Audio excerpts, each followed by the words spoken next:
Good evening. This is the September 3rd meeting of the San Francisco County Transportation Authority Community Advisory Committee, or CAC. I'm Kat Siegel, chair of the CAC. Our vice chair is Naj Daniels. I'd like to thank our clerk, Amy Sayung, and our operator, Daniela Rible, for this meeting. Madam Clerk, can you please do a roll call to ensure we have quorum, and then read an announcement about public comment? CAC members, when I call your name, please say present to ensure quorum. Member Bars. Bars absent. Vice Chair Daniels. Daniels present. Daniels present. Member Ford. Ford present. Ford present. Member Imadadeen. Imadadeen absent. Member Kim. Kim present. Kim present. Member Levine. Levine. Levine present. Member Margarita. Margarita absent. Member Milford Rosales. Milford Rosales present. Milford Rosales present. Member Ng. Ng absent. Member Ortega. Ortega present. Ortega present. Chair Siegel. Siegel present. Siegel present. Chair, we have quorum, and public comment will be available for each item on this agenda via telephone by calling one of the numbers listed on the front of the agenda or joining the meeting through the Zoom link. Once you have joined, you will be able to listen to the meeting as a participant. To make public comment on an item when the item is called, members of the public participating by Zoom wishing to speak to use the raise hand feature or dial *9. Do not press *9 again or you will be removed from the queue. When you are asked to unmute yourself, press *6 or the unmute button to unmute yourself. The live operator will advise that you are allowed 2 minutes to speak. When your 2 minutes are up, we will move on to the next caller. Best practices are to speak slowly, clearly, and turn down the volume of any televisions or radios around you. Thank you. That concludes my announcement. Thank you, Madam Clerk. We'll move on to the chair's report. This is an information item. This is our first meeting after the board's summer recess, which I hope everyone enjoyed. I'll also note the CAC meets twice this month. Tonight, we're reviewing items that will head to the Transportation Authority Board in September, and again on September 24th to weigh in on items headed to the October board meetings. September is Transit Month in the Bay Area. Transit Month celebrates Bay Area transit agencies, drivers, workers, and riders, and aims to remind residents and visitors alike of how essential transit is in the Bay Area. This year's theme is Adventure Starts on Transit, and there is a ride contest, rally, and a month-long calendar of events. More information is available on the Transit Month website at luma.com/transitmonth2025. Over the past year plus, this body has been focused on the financial crisis facing many of our major transit operators, including BART, Muni, and Caltrain, and tonight we will receive a briefing on legislative efforts to authorize a regional transit measure for the November 2026 ballot under Item 10's legislative update. Meanwhile, I encourage everyone to go out and adventure on and by transit. The Transportation Authority has launched the second round of outreach for the Inner Sunset Transportation Study, which is developing recommendations to improve transportation safety and access within the commercial core of the neighborhood. A public meeting sharing overall findings from the first round of outreach in late 2024 and the 8 proposed street design concepts for the study area will take place on Wednesday, September 17th from 6 to 7:30 p.m. at the County Fair Building Auditorium. The study team is also developing a survey which will be launched before the public meeting and remain open for a few weeks after the meeting. More information about the study can be found at www.sfcta.org/inner-sunset. Meeting management notes. CAC members, staff, and public commenters in the room, please be sure to speak directly into the microphone so folks attending virtually can hear you. Please limit your questions to a max of 2 questions per agenda item. We do have a pretty full agenda this evening. CAC members and folks in the hearing room, please turn off or silence all electronic devices and computer notifications during the meeting. That's it for announcements. Are there any questions or comments from CAC members on the chair's report? Not seeing any. Is there anyone in the hearing room wishing to give public comment on the chair's report? Not seeing anyone. Operator, is there any remote public comment on the chair's report? There's no remote public comment for the chair's report. Great. Then we'll move on to the consent agenda. Items 3 and 4 comprise the consent agenda. Staff is not planning to present, but is available to answer questions. Do any CAC members have any questions or comments on the consent agenda?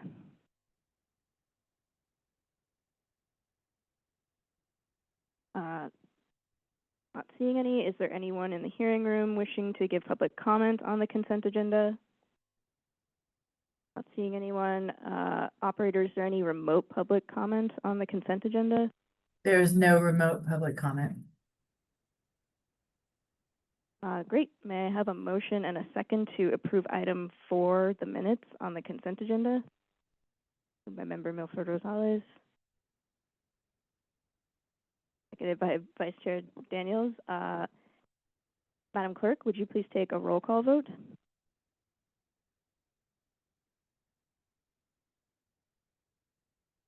Yes. On the motion to approve the minutes on the consent agenda, Member Bars. Bars, aye. Vice Chair Daniels. Daniels, aye. Daniels, aye. Member Ford. Ford, aye. Ford, aye. Member Imadadeen. Imadadeen, aye. Imadadeen, aye. Member Kim. Kim, aye. Kim, aye. Member Levine. Levine, aye. Levine, aye. Member Margarita. Margarita, absent. Member Milford Rosales. Milford Rosales, aye. Milford Rosales, aye. Member Ng. Ng, absent. Member Ortega. Ortega, aye. Ortega, aye. Chair Siegel. Siegel, aye. Siegel, aye. There are 9 ayes. The motion is approved. Great. We'll move on to item 5, adopt a motion of support to allocate $14 million in Prop L funds for 3 requests and amend the Prop K standard grant agreement for an NTIP capital project and release funds held in reserve for the project construction. This is an action item. I'd like to welcome Transportation Planner Rachel Seberg to begin their presentation. Welcome, Ms. Seberg.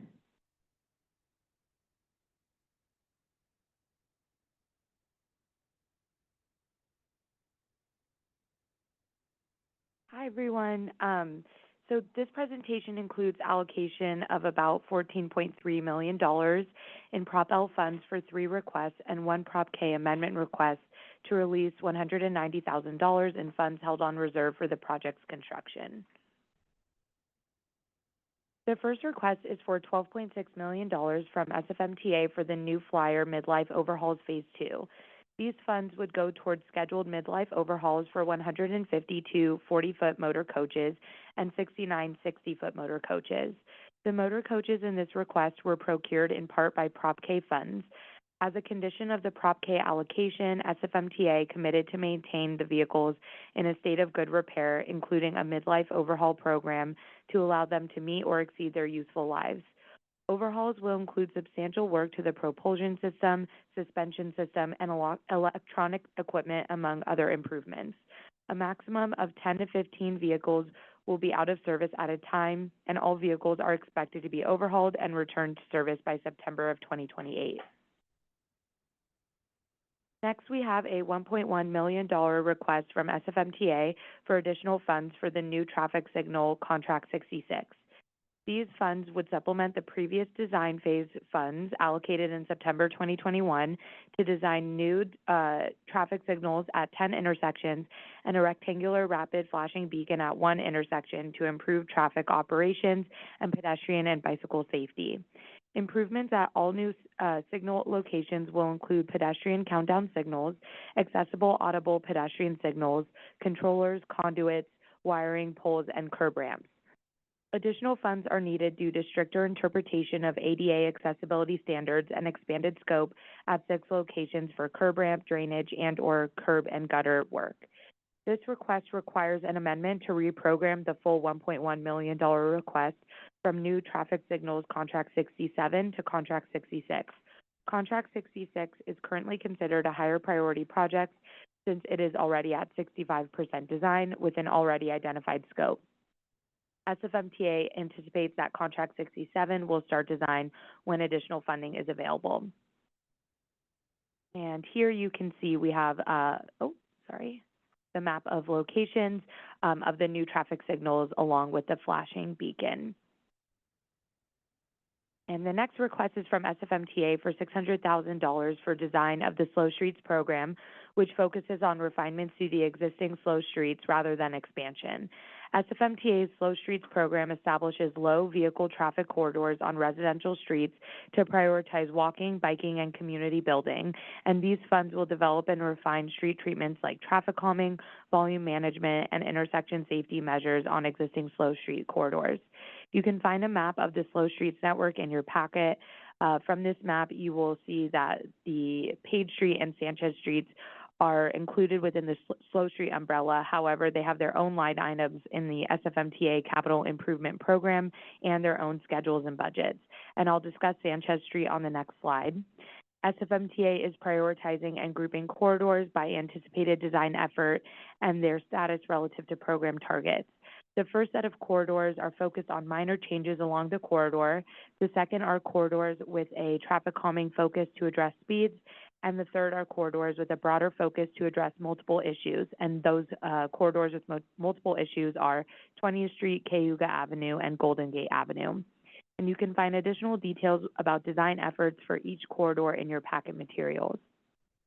SFMTA has secured $2.5 million in Prop B general funds for the construction phase of work, meaning that leveraging will occur in the construction phase at 80%.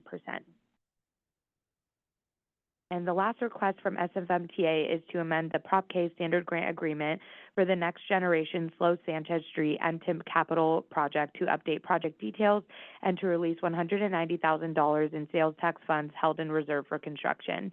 In March 2023, the Transportation Authority allocated $277,000 in Prop K funds to SFMTA for this project, including $87,000 for design and $190,000 for construction. Construction funds were placed on reserve pending the completion of design. And the amendment to the Prop K grant agreement is to update the scope, schedule, budget, and funding plan to reflect completion of design and add construction phase details. This amendment is contingent upon board approval of the release of construction funds for which MTA has met those conditions. And the scope of work includes the installation of traffic calming islands with landscaping and permanent signs, wayfinding and identification signs on poles to improve the bike network connectivity, and up to 6 painted safety zones on Sanchez Street. The scope differs from the prior request scope because Sanchez Street is already meeting its speed and volume targets, so this request would fund cosmetic improvements and placemaking. And with that, I can take any questions. We also have project managers from SFMTA available. Thank you. Thank you so much for the presentation. Are there any questions or comments from members? Is that Member Kim down there? Member Kim? Thank you, Chair, and thank you for presentation.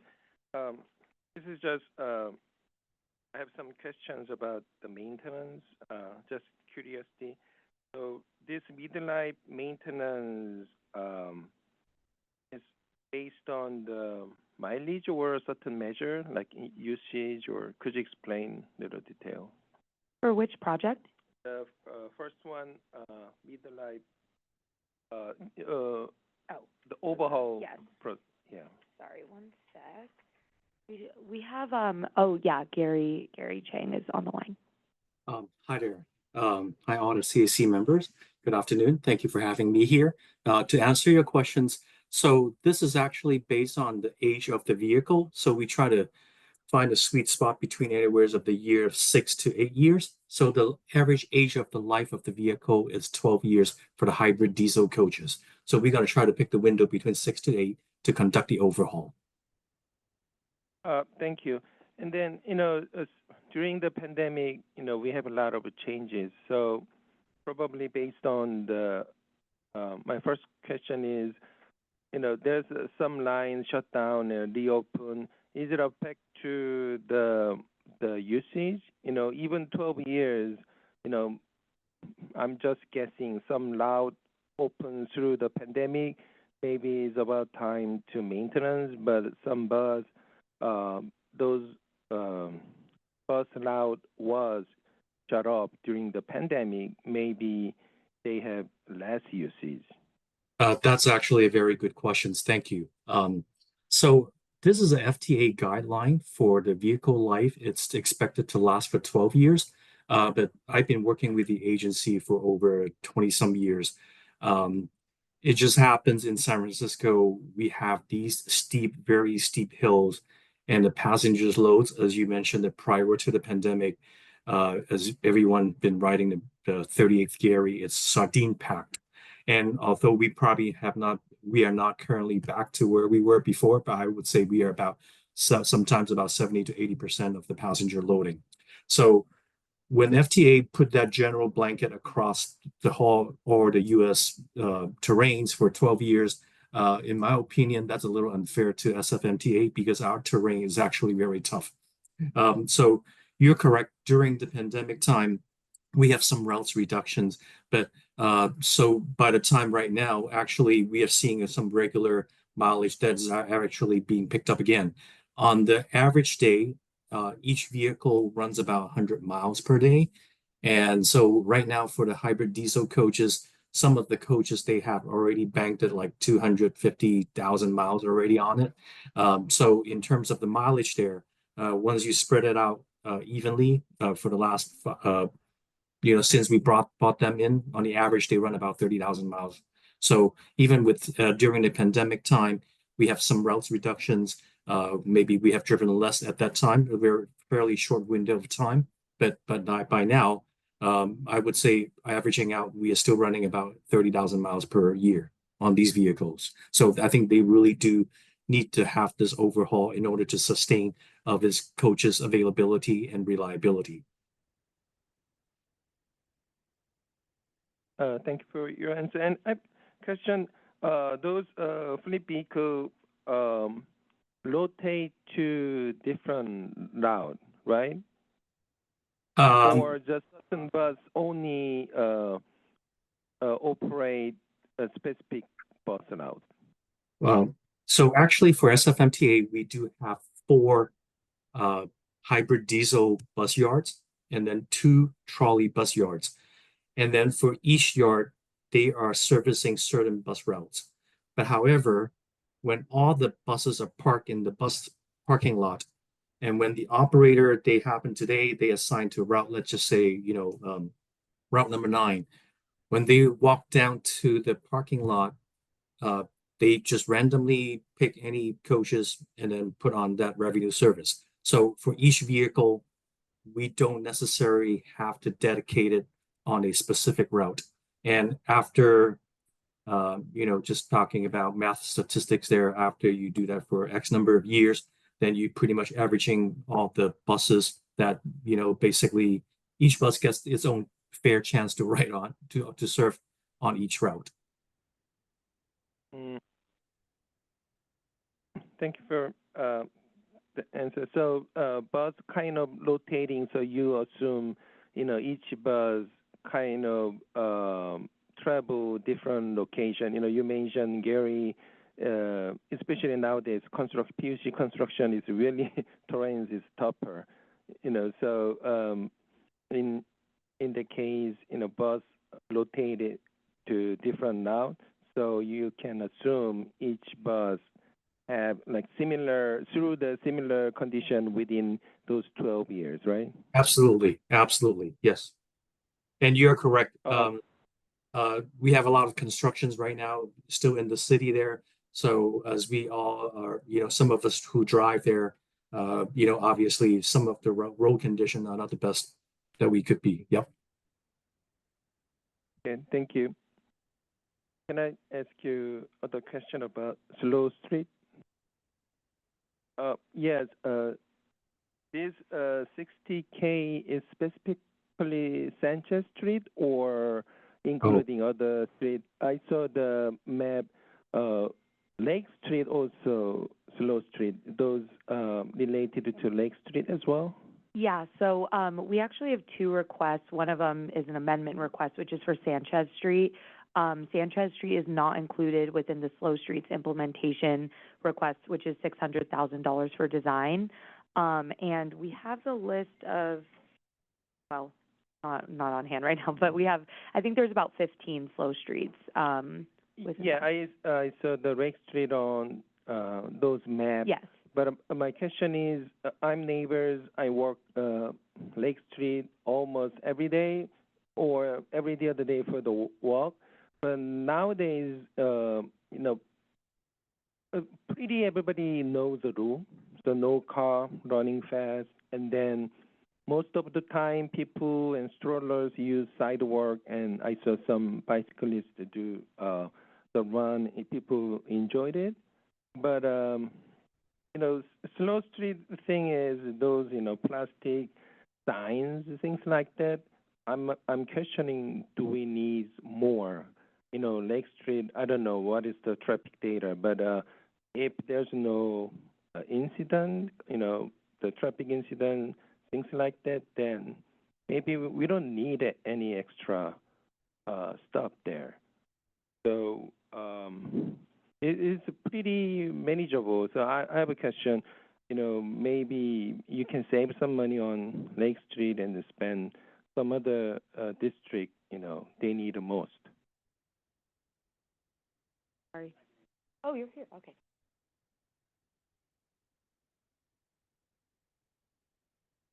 Good evening, CAC members. I'm Casey Hildreth, pinch hitting tonight for Mark Drager, who's the Slow Streets program manager.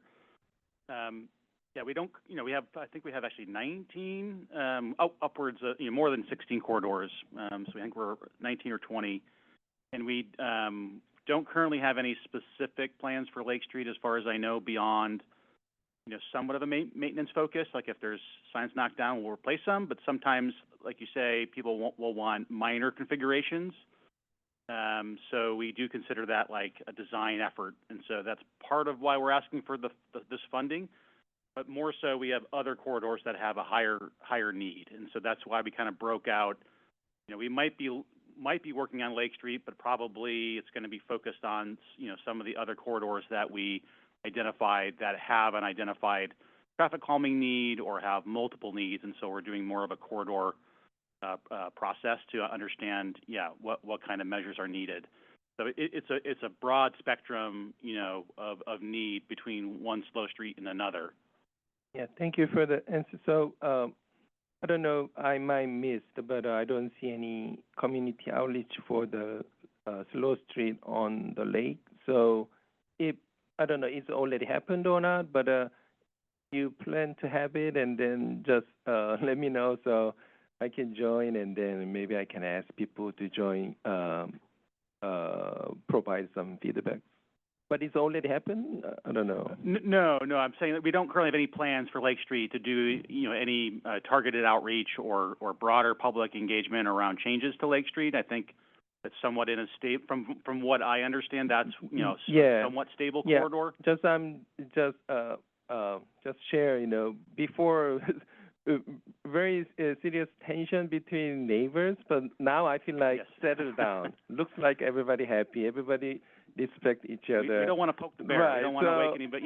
I don't want to poke more, I'm using every day, and then very quiet, and then everybody enjoys. So somehow everybody kind of figure out what is the Slow Street. So that's I want to share. Good. Thank you. Thank you for that feedback. Member Bars. Don't go away, Mr. Hildreth. Don't go away. Come back. I have two questions, but let's start with slow streets because my colleague started there. So, 15 of 19 streets. One of the 4 that's not included is Sanchez. Another one is Page. What's the other 2?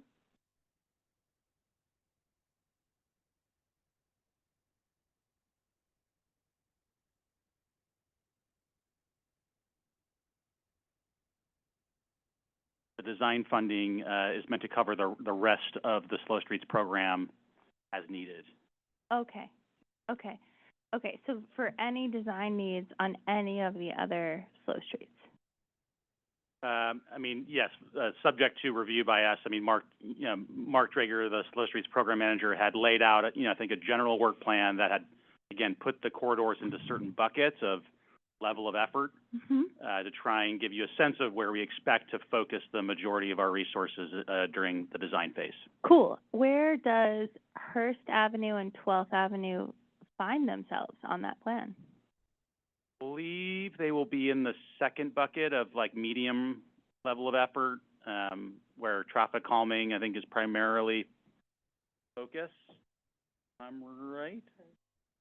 Okay, 12th might fall into the lower level of effort.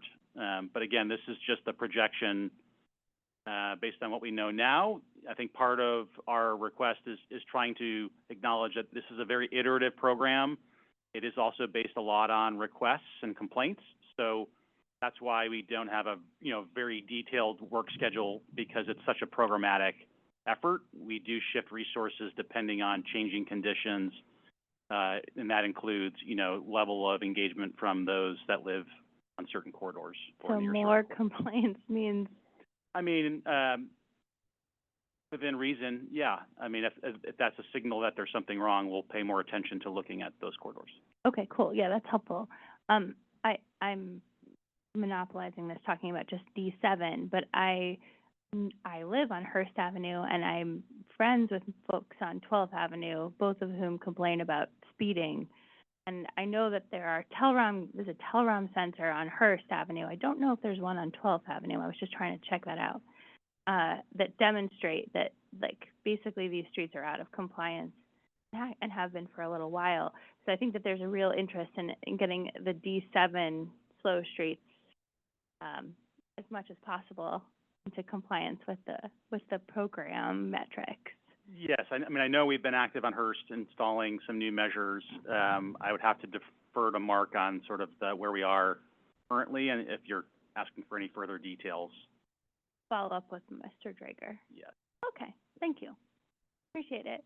Okay, I'll go to my second question on the traffic signals. This is just I have a very basic question, which is that I just don't, I'm taking inspiration from my colleague, Member Ortega, and I'm just going to ask it like a basic question. I just do not understand what Contract 66 versus Contract 67 means, or even how we decide where traffic signals go. Could I get like a really simple explainer about that? Absolutely. Bryant Wu, MTA Senior Traffic Engineer. Before I go into a brief soapbox lecture, I want to first say that I'm going to ride past Hearst Avenue when I go home today, because I ride to and from. And if you ever look out the window, I'm usually riding really, really fast, except at the new speed humps. Okay, and you'll see me there generally around 8:20 every morning. Yeah. If I'm ever there, I will wave at you. Terrific. Thank you. And my favorite house is the one during the holidays with the sports teams, with the lights. A real nice setup. That said, I did want to answer and add on to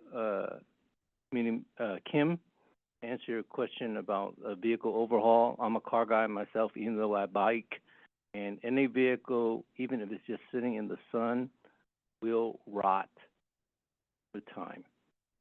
Rubber dries out, you have to replace the tires. Suspension, even though you're not holding passengers, is still holding up the weight of the bus. It'll wear out just by sitting there alone. And the worst thing you could do with any vehicle is just have it sit there rotting away. That's why you always have to fire it up every month or so, just to keep things lubricated and running. So even though during the pandemic we had fewer miles and fewer passengers and fewer routes, that doesn't mean that the bus isn't wearing out all on its own. It's just something about how vehicles age, regardless of type. So to answer your question first, what do the contract numbers mean? Quite frankly, it was just sequential. And it's just been a sequence that has continued for roughly 20 plus years. And so one group of numbers has migrated into the 30s. That's for upgrading existing signals, and we're up to the 60s in terms of contract number for new signals. So it's just strictly sequential and carrying over the decades. So to answer your second question about what is the origin of traffic signals and how do we determine where to go, historically it has been based on traffic volumes and collision history. And so locations with high collision numbers, for example, and high traffic would obviously rank higher than locations that have less of either of the two criteria. And there's an entire document that's 45 plus years old talking about all of the signal warrants and traffic criteria that at least one of 11 warrants, well, it used to be 11, now it's 8.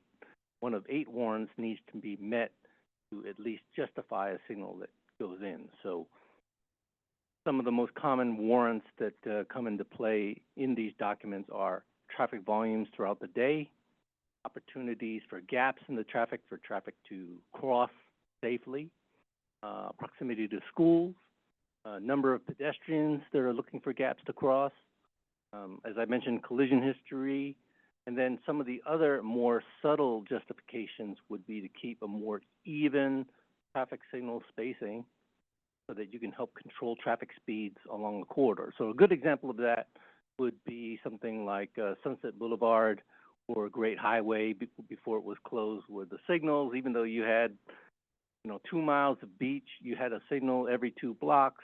The traffic speeds could be managed at exactly 29 miles an hour, for example. Other locations, like if you to take more busy corridors like Fell or Oak along the Panhandle, you can put the signals on every block and you can time them in a way so that to control speeds and yet provide a gap when the light is red for people to go to and from Golden Gate Park. So those are the general things that we look at to determine whether or not a signal is or isn't justified. Now, in the case of, say, Contract 66, there could be very, very specific criteria. So, for example, the 5M development at next to the old Chronicle building, that area was developed west of 5th between Howard and Mission Street. And so one of the traffic mitigations for that development was to fund a new signal at 5th and Mint. That's why that's 66. Another 2 locations, that was a traffic mitigation for the One Mission Bay development by the Giants at the former Lot A, where folks would park to watch the baseball games. So when that area was redeveloped, there was money set aside specifically to fund 2 locations in the Mission Bay area, specifically the intersection of 4th and Long Bridge and the intersection of 4th and Mission Bay, because presumably with this development, the new Visa headquarters, new condo and biotech buildings and all that other stuff, there would be more people and more traffic. And so a traffic signal was justified to be funded to help mitigate that development. So there are different reasons why some locations are chosen outside of those warrants. What a helpful and useful explanation. Thank you. Really, thank you very much. Okay, so basically we're looking at places that are related to new development, I see that on the map. And then also some instances where we know that there are maybe they're on the high injury network. I'm wondering if the Cesar Chavez and Florida Street might be in that camp. Yes. And then, yeah, okay. And then maybe some of the places in the Richmond on Fulton Street, maybe also same? Yes, yes and no. Technically speaking, Fourth and Fulton is one block off the edge of the high injury network because the high injury network starts at 3rd Avenue and goes east. And it starts up again at 7th and goes west. Oh, no way. So it's this tiny little gap The in gap? the middle. Huh. But at the same time, we chose 4th Avenue because it's equidistant, roughly, between the signal that's at 6th and the signal that's at Arguello. And also because there's Muni bus stops there, and so obviously if you want to have people cross 4-lane Fulton to get to the Muni bus, well, it's better to put a traffic signal there than a location that doesn't have a Muni stop. Awesome. Wonderful. Thank you very much. Appreciate it. Sure. Member Ortega. Hello. I feel so flattered, Member Bars.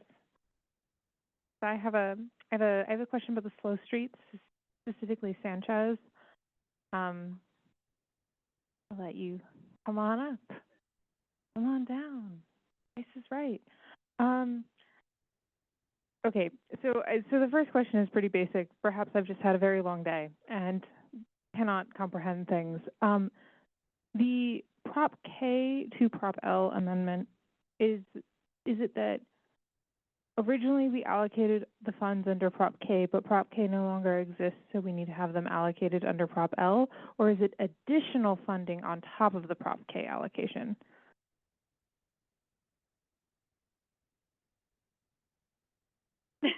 That's probably a question for me. This is an amendment to a neighborhood transportation program grant from the spring of 2023. And it was at the end of the measure, and we worked with district supervisors' offices to ensure that there was, we were in the middle of a cycle, and we were towards the end of a cycle of the second cycle, I believe, of NTIP program. I think we were in year 4 or 5. So we allocated funds to placeholders for projects with scope to be identified because they weren't ready to advance quite yet.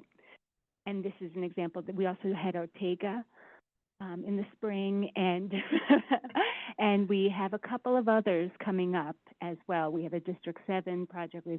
There were several that you'll see in the coming months as well. They're for neighborhood program projects at the district supervisor's request with scope to be identified. Okay. That makes sense, but is it basically adding on more money, or No. is no? It's okay. it's just an amendment to the scope and the project information. There's no new money. Oh, okay. And now the money can be spent though. Oh, okay. It was on reserve. I see. That, like I said, I might have been having a long day. Okay, great. Also, so I just had one more question.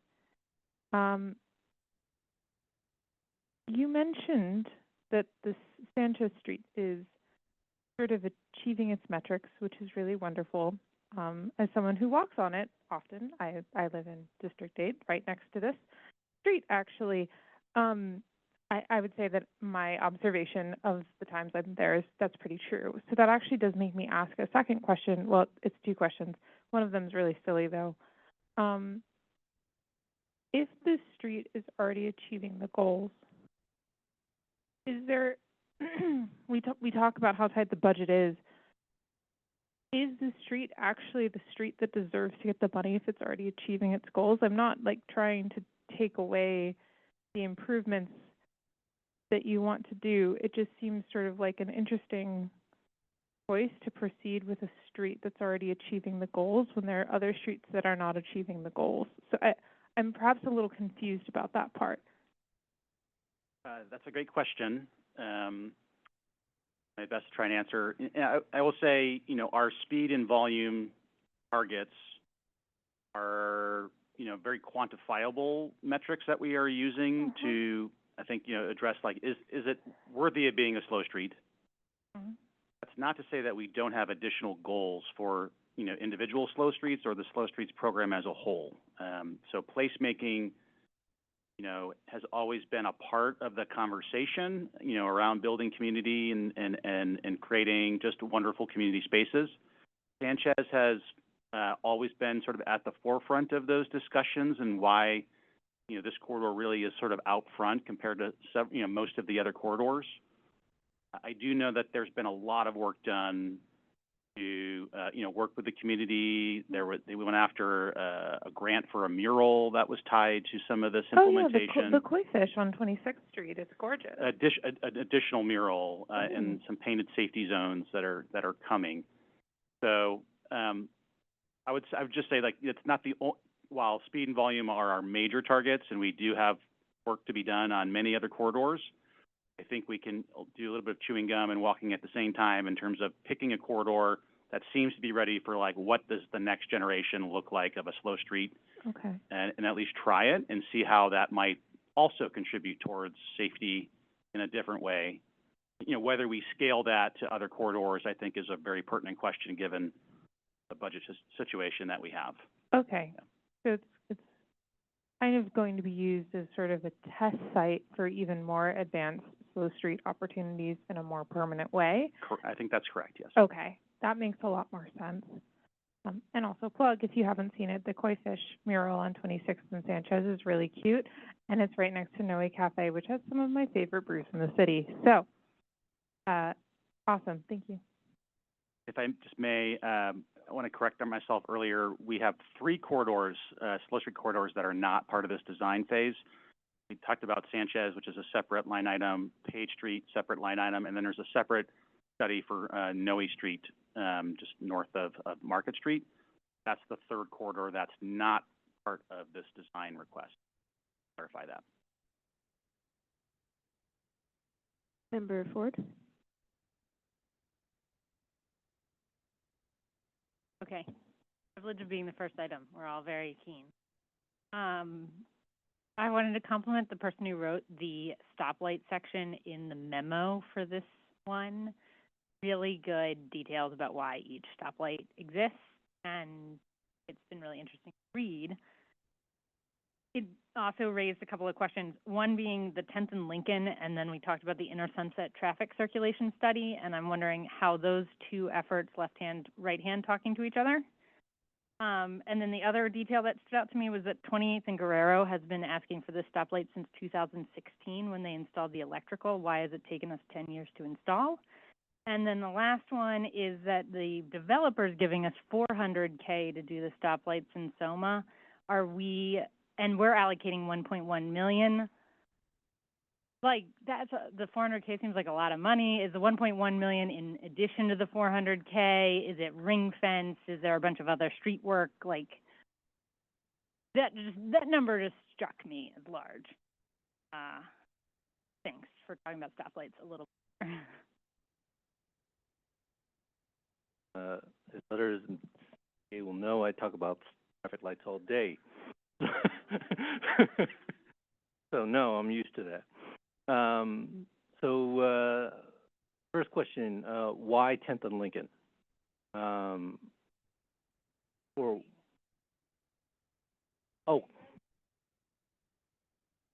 Gotcha. Okay. Please use your mics. Thank you. The reason for the signal at 10th is because that's where a lot of left turn collisions are occurring. If you're going westbound on Lincoln Way coming from the Panhandle, there's very few opportunities to turn left.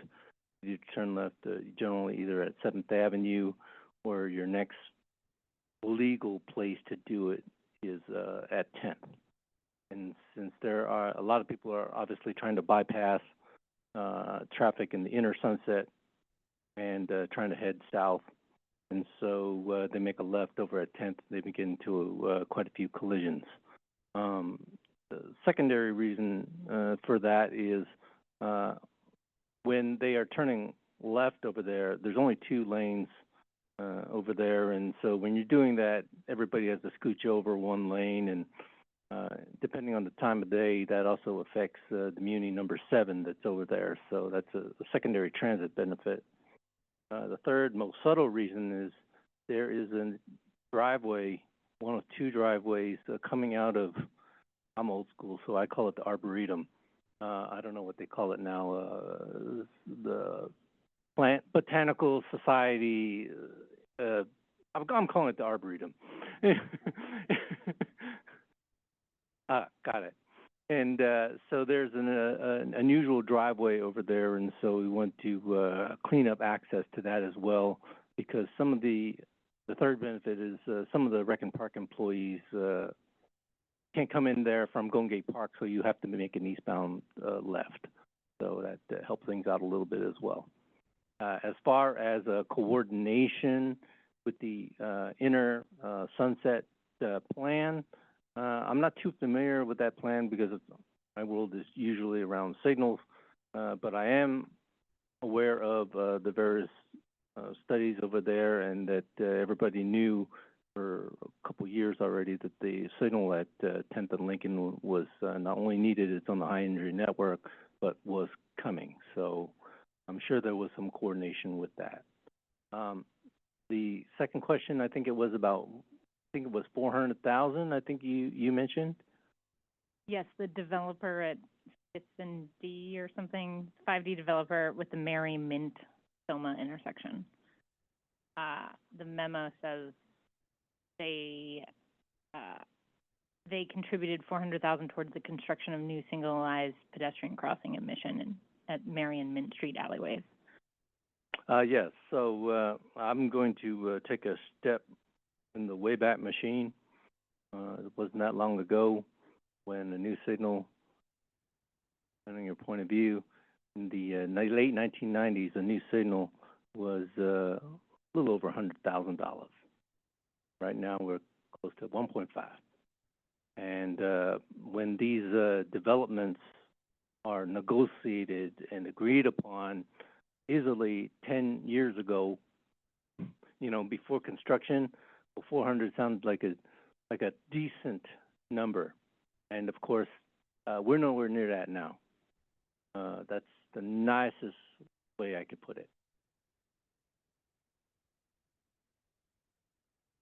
My last part of this, which gets to the timing question, is that the Guerrero Street one at Guerrero and 28th had the electricity installed in 2016. And the neighbors have been asking for it for a long time, and so I'm wondering why it takes 10 years. They might be expensive if 10 years ago. So I believe that can't recall if that particular signal was tied to the St. Luke's hospital work or not. Can't remember 100% sure. Maybe I'm one intersection off.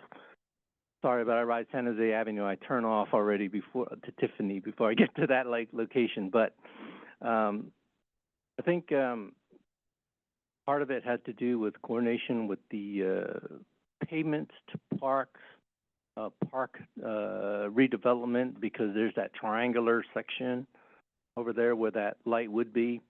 And I believe that our signal needs to coordinate with the final design of that park. Well, thank you. You have encyclopedic knowledge of different intersections, so appreciate the information. Absolutely. Mr. Daniels. Good evening. My questions are going to be a little bit about each project. Actually, just the two projects, the traffic signal and the SO streets around the special conditions. I'm wondering, when are we going to see the Safer and Complete Streets 5 YPP come forward? Because it says that the allocation is contingent upon the amendment of the 5 YPP.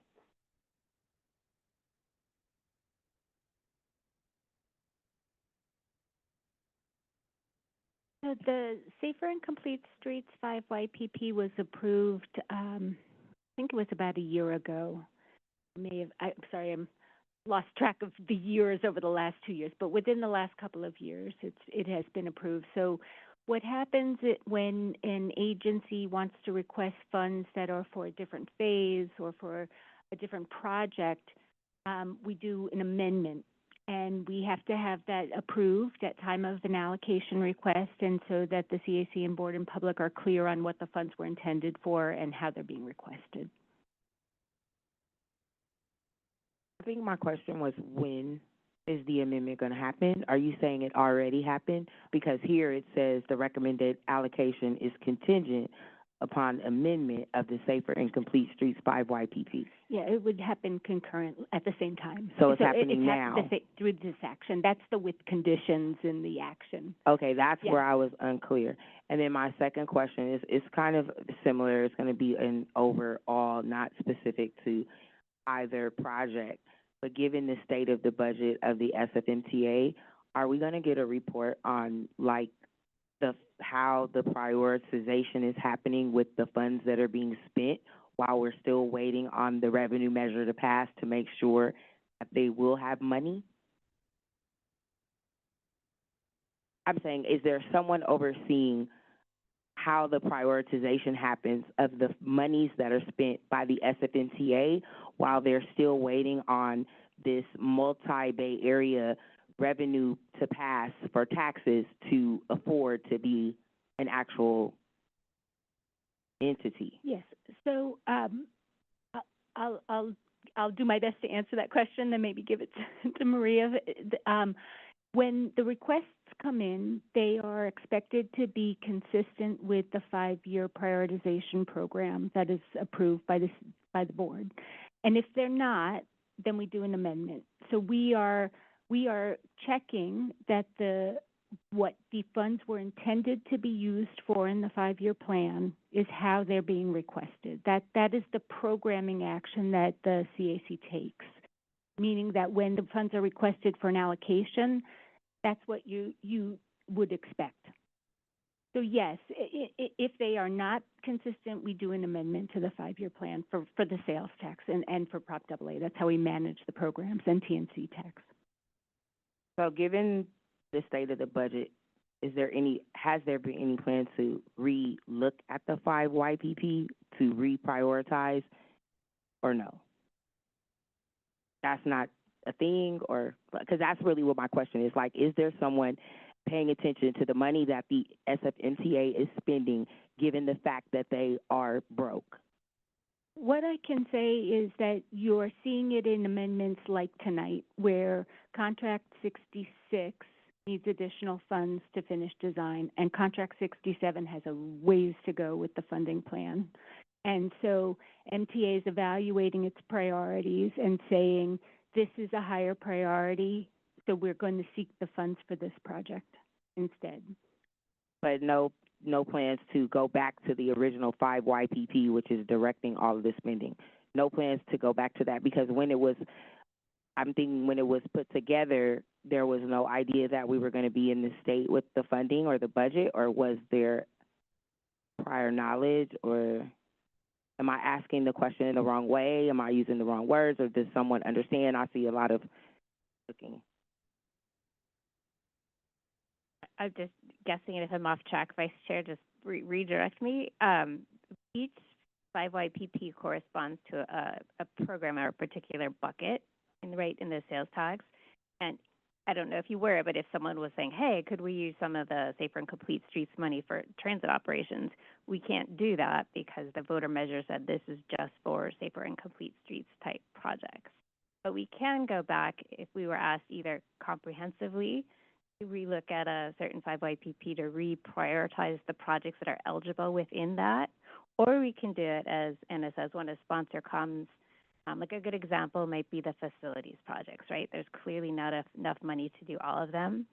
MTA may need to come back and be like, all right, instead of doing, I'm just totally making this up, instead of doing 5 projects, we have to focus only on 2, our top priorities, and they will ask for an amendment, which would come before you all to approve.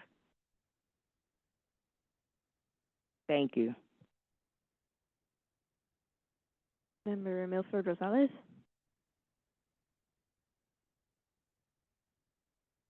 Thank you very much. I really enjoyed reading through the stuff going on for current plans for slow streets.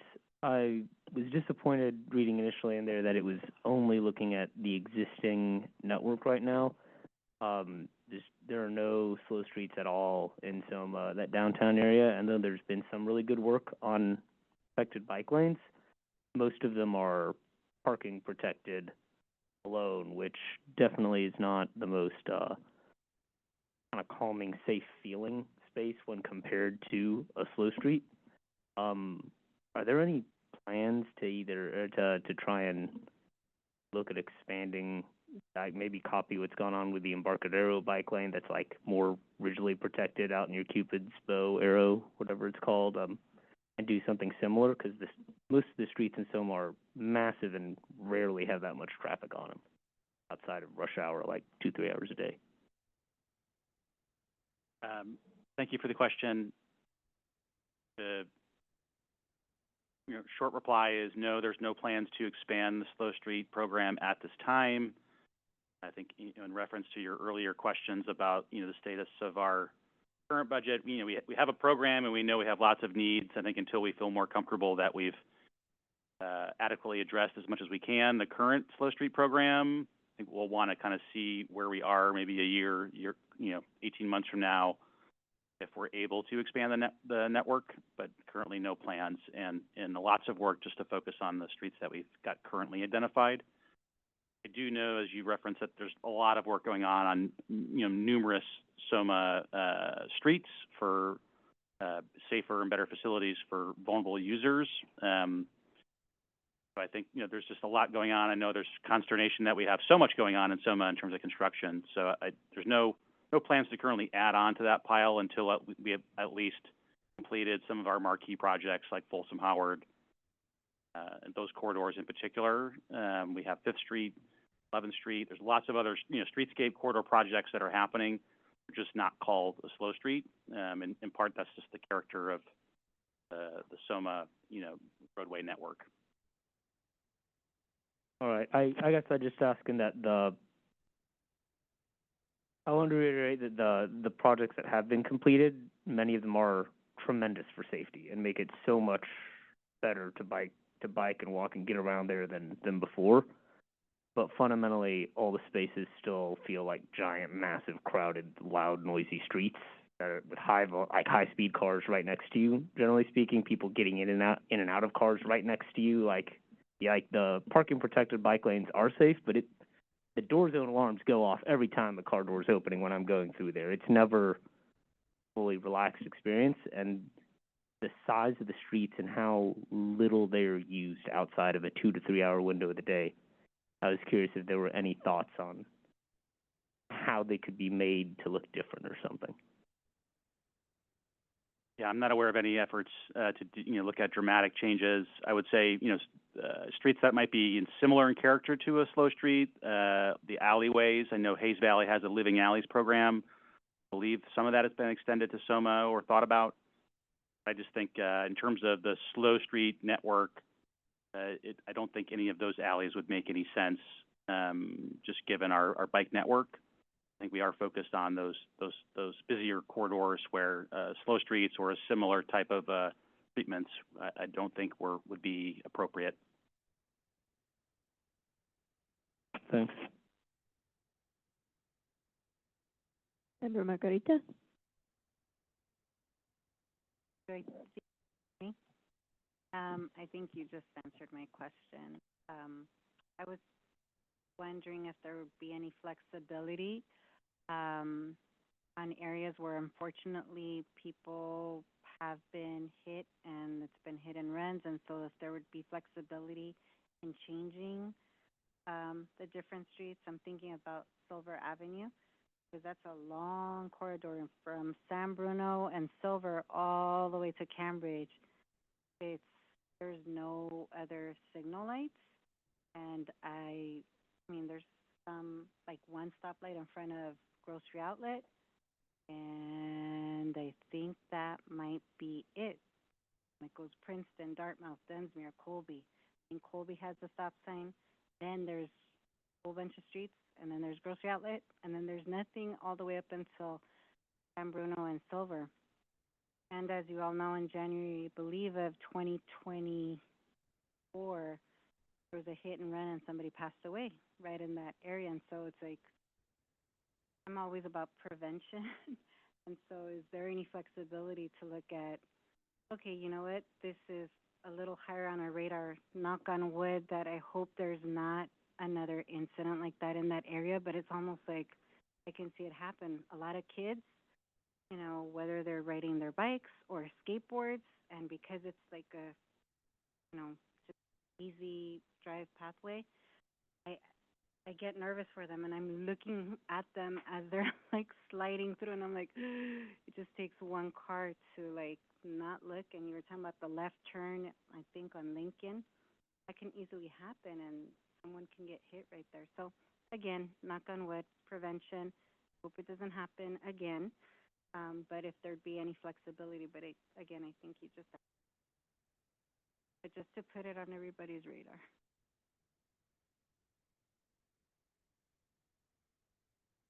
If there are no other questions or comments from members, is there any public comment in the room on this item?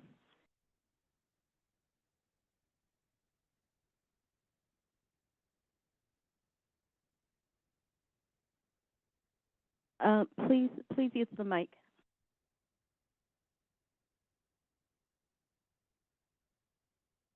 Regarding the bus overhaul, I'm curious to see, since the suspension systems are going to be overhauled, how, if there's any cracks in the frame based on the conditions of Mission Street and Geary Boulevard, cracking the frames of the buses. Regarding slow streets, would this project be in existence if it were not for COVID? And the funds are available, so we have to go and spend the money. It's one of these projects where, well, we got a project, we got some money, so we got to go spend it on a project.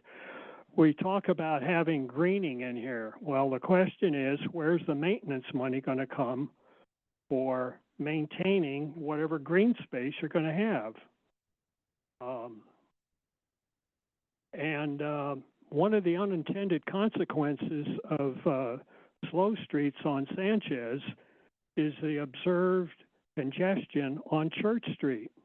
And the J then is embedded in the congested morning and evening commutes, slowing down Church Street and the J line. So, you know, we make one place nice, but we impede on other people. And in the beginning of slow streets, which I hope this does not continue, on Sanchez was a gathering place where there was parties and everything else that would go on to the detriment of the neighborhoods and the neighbors who had to complain about it. That so, you know, when we talk about community, I think we really need to be very cautious as to, well, how far does that community extend? If it's going to be, you know, party time to the detriment of the neighbors. And there was a ruckus about that. So, Thank you for your comment. And 2 minutes for 4 items. Thank you. Thank you for your comment. Is there any remote public comment on item 5? There's no remote public comment for item 5. Great. Public comment on this item is closed. This is an action item, so may I have a motion and a second to approve item 5 by Member Bars and by Member Milford Rosales. Madam Clerk, would you please take a roll call vote? On the motion to approve item 5, the Prop L allocations, Member Bars. Bars, aye. Bars, aye. Vice Chair Daniels. Aye. Daniels, aye. Member Ford. Ford, aye. Ford, aye. Member Imadadeen. Imadadeen, aye. Imadadeen, aye. Member Kim. Kim, aye. Kim, aye. Member Levine. Levine, aye. Levine, aye. Member Margarita. Margarita, aye. Member Milford Rosales.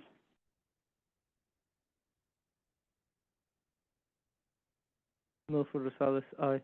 Milford Rosales, aye. Member Ng. Ng, absent. Member Ortega. Ortega, aye. Ortega, aye. Chair Siegel. Siegel, aye. Siegel, aye. There are 10 ayes. The motion is approved. Great. Thank you so much, and thanks again for the presentation. We'll move on to item 6, which is several contract amendments and a construction allotment related to the West Side Bridges seismic retrofit project. And this presentation will be delivered by Deputy Director for Capital Projects, Carl Holmes. Welcome, Mr. Holmes. Thank you for being with us.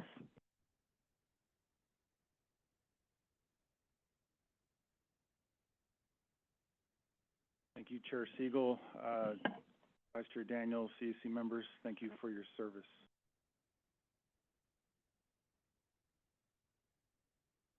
Good evening. Thank you for your service. This item is to amend the contract, the West Side Bridges contract, but I will say that this item is related to 2 other items that will come after that I'm about to present. So if you'll indulge me, I'd like to give a brief overview, which is part of the next slide.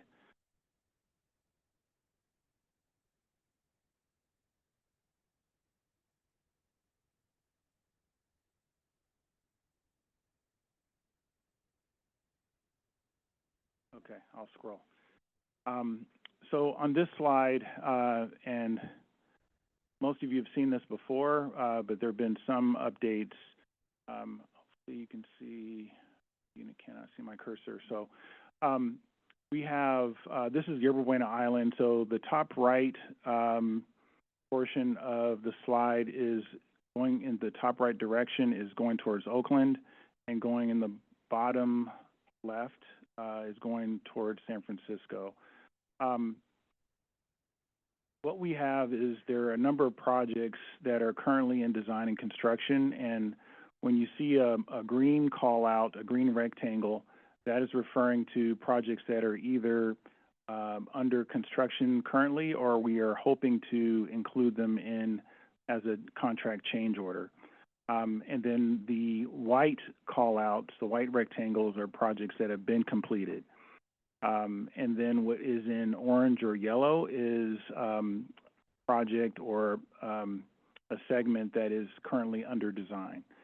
So I'm going to start in reverse order because we have 4 segments for this multi-use path. Again, I know this item's for West Side Bridges, so please bear with me. The bottom half of this island, which is, you see the colored lines, the bottom half is essentially under construction, and most of it is closed to the public. So what we're trying to do is complete as much of the construction that we know needs to be completed before we open it up to the public. If you go to the island, there is a detour that's been in place since June of 2023, and so we're trying to make use of this opportunity. So on the far left is what we call the multi-use path segment 4. That's what's shown in the yellow-orange. The formal name, public name for that project is the Treasure Island Road Improvement, and you'll hear a little bit more about that in the next 2 items. That is a multi-use path. In general, the multi-use path is a 16-foot wide Class 1 pedestrian bicycle facility. And so we're very excited to be able to try to perform this work even while we have the street closed. And you'll also hear that we have another project, which is segment 3, West Side Bridges, which is on the bottom half of the slide, and that is currently under construction.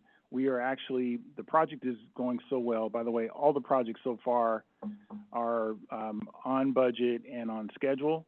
And so some of the new funding that we are able to secure, $10.5 million, some of that we're going to transfer to this new project that's under design. So again, back to segment 3, West Side Bridges, which is under construction. We are trying to add the multi-use path. Originally, it was going to be a Class 2 bicycle facility, which is what we presented to you in February of 2023. We're now wanting to increase that to be a Class 1 bicycle facility by adding in a change order, again, because we received additional funding. And so we also have some other work scopes that I'll get into later in another slide. Now, moving down to the right, still on the bottom, is Hillcrest. That's a project that's also under construction. And again, we're adding the multi-use path work into that contract. That was also a project that when we presented it to you, it was going to be a Class 2 bicycle facility. We're trying to add in, as a change order, the barrier to protect pedestrians and bicyclists from vehicles. And then if we move up, going towards the east span of the Bay Bridge, we call that Segment 1. We were not successful in receiving a grant, Solutions for Congested Corridors grant. Again, you'll hear a little bit more about that in the next couple of items tonight. But because we did not, we were not successful, we had a plan B, which was to still provide some protected accessibility using the Hillcrest contract. So we had that as a plan B. It's in contract. It's not a change order. However, we don't have enough width to be able to create two-way multi-use path, meaning it would only be a downhill bicycle access that is protected, but it's not enough width to allow for two-way because of the steep incline. And so the money that we were not successful in getting does not allow us to build what was going to be a spiral loop in order to overcome the steep incline. So we're putting that on hold. We're still seeking funds for that, but it's an interim solution that we had. So that's the overview. And so I'll circle you back to the West Side Bridges project, which is really what this item is about, but I'm hoping this overview helps, and we'll take any questions that you have tonight. For West Side Bridges, so again, on this slide, it's the bottom left portion, which is under construction right now.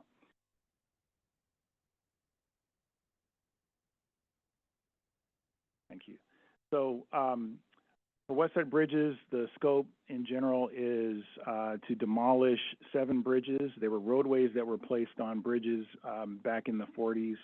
And so we were to demolish those bridges, demolish the roadways, cut into the hillside, and then there is one bridge that we're supposed to retrofit, and it's the bridge that actually serves as the on-ramp to the west span of the Bay Bridge.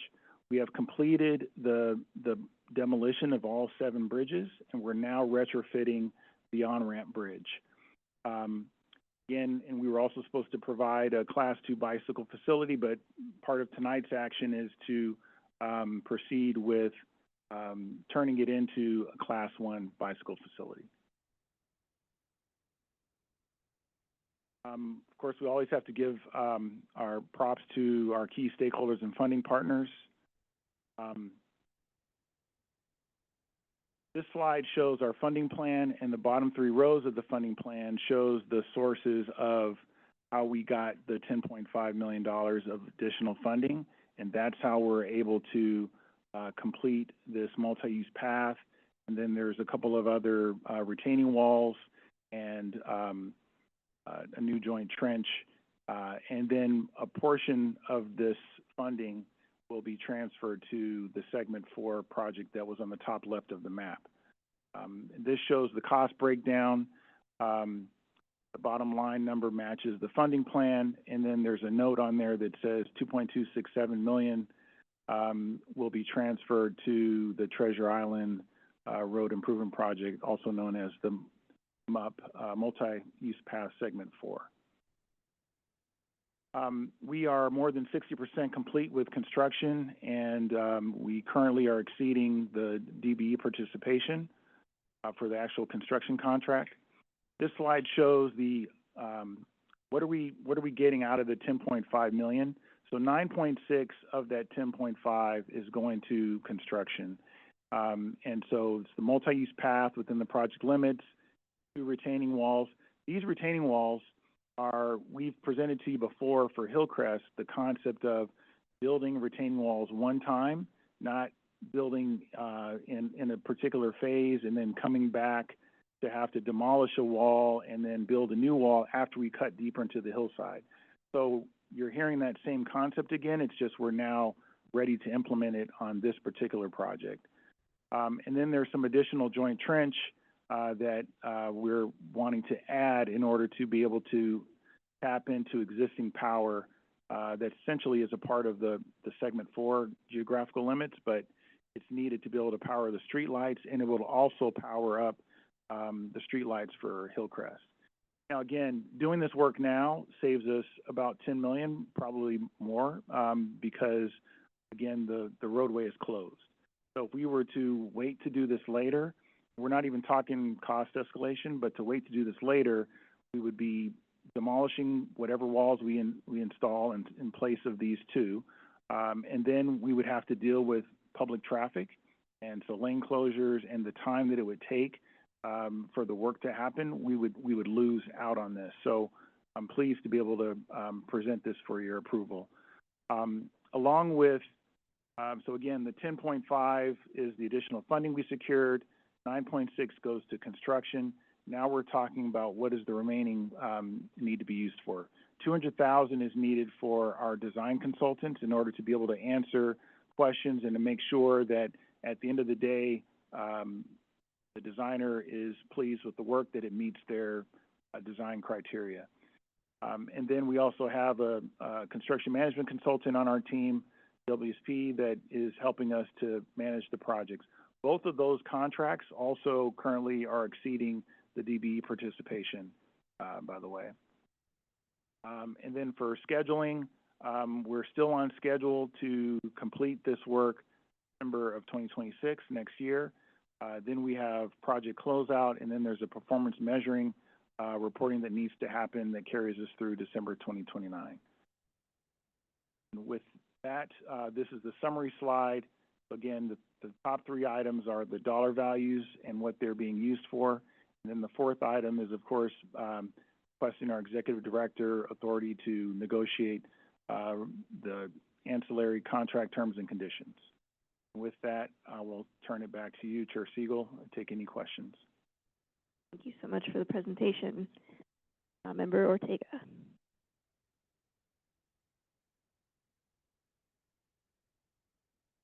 Hi, thank you so much for the presentation. I really appreciate the summary at the beginning, as I know we've talked about this project many times, but I still don't remember everything.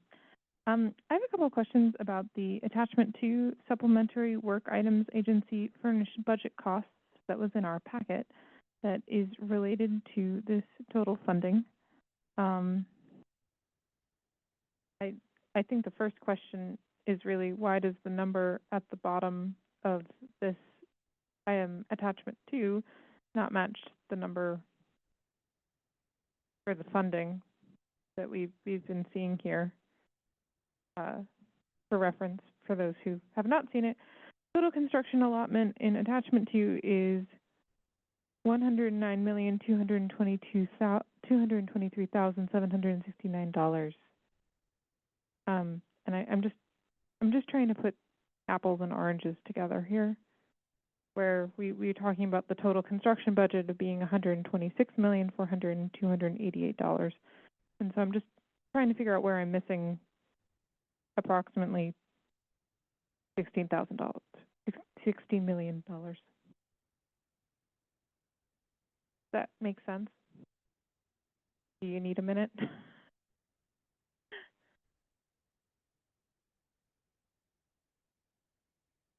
So the dollars that are shown at the bottom, that total the 109, that's for construction. So I believe there's a portion that's included. The 126 million includes design, and so that's, when you add all that together, that's how we get the total project cost of the 126.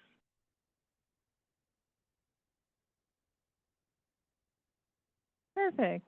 I figured it was a simple explanation, but I just wanted to confirm my math here. So then I actually have a different question, and this is perhaps silly, but going back to attachment 2, in the table for supplemental work items, you have $400,000 allocated for the annual permit fee. How expensive are permit fees for water pollution and control? Is this $400,000 per annum, or is it $400,000 over the life of project? I'm confused by that line item, and I was curious if I could get some more I know this is a very in the weeds question, but $400,000 seems like a lot to me for a permit, but perhaps I have a different understanding of how much things cost in civilian life versus not. Sure, no problem. So it is for the duration of the project, and it's funny you should ask that question because we're actually in the throes of looking at all of our risks, and this item is now, we had it tracked as a risk item because the bay has now been, risk level is now raised to risk level 2. I don't know how many risk levels there are, but with the Regional Water Quality Control Board. And so we have a placeholder in our budget to cover additional costs because now, starting September, I believe it's September 30th of this year, we have to work under a new permit, and we have to do additional reporting. And so we are doing what we can to make sure that we do not have a situation where we cannot control the impacts of weather. And so it's an item that this doesn't even get us to what we need. We have more in our coffers to be able to cover this additional risk level. Okay. Can we go back five seconds, and can you explain what the Bay Area water control is and what risk level 1 and 2 mean for those who do not work in construction? I knew I was going to be in peril by even answering. So I'll say that and this was even in a meeting that I had today where we were talking about it, right, and we had a permit that I believe was 2009, and it was risk level 1. And now and this is just a geographical thing. It's nothing we did. It's nothing the project did. It's now we are in what's risk level 2. And it means that, and I don't know fully what it means, but here's what I learned as recently as today, is that we have to be more diligent in our reporting. And we're not sure if it's our reporting directly to the Regional Water Quality Control Board or if it's that we have to have the records ready to be audited. So anytime there's a rain event, we have to make sure that we're tracking. This is something we normally do, but it's just now there might be more eyes on us. So we just have to make sure that we have additional people, and the people that have to do the inspections need to be, there's certain qualifications, certified qualifications. There's a quality storm reviewer, and stormwater reviewer, and there's a quality storm management plan designer. So we have to have one of those two individuals. So we're in the process of getting ready for that, and we're tracking that as part of our risk profile, just to make sure that we have dollars in order to be able to have the right staff and to be able to have the records ready in case we are audited. Okay, so it sounds like this permit is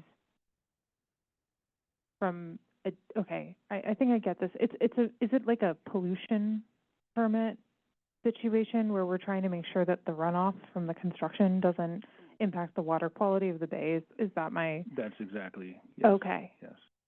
And so we have to make sure we have what they call best management practices. We have to protect drain inlets. We have to protect to make sure that water coming off of hillsides, which we're cutting into hillsides, we have to make sure that that water doesn't get to the drain inlets without being treated or filtered.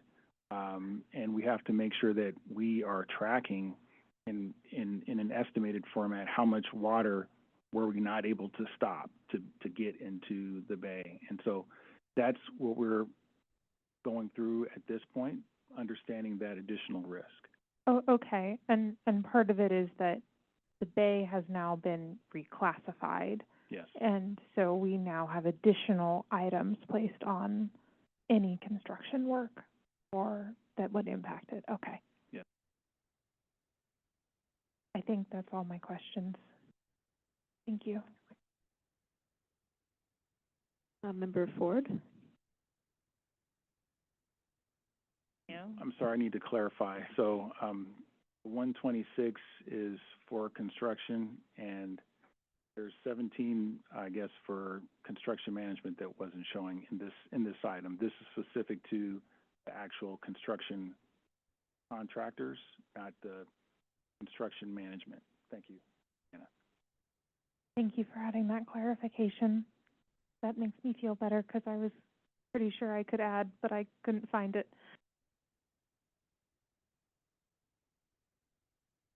All right, so there's another 17 million, which gets to I think I just have a comment, not really a question you can answer, which is that this project is mind-blowingly expensive, and every time it comes before the board, it just makes me insane. This project at 126 million is like a third of the muni funding gap.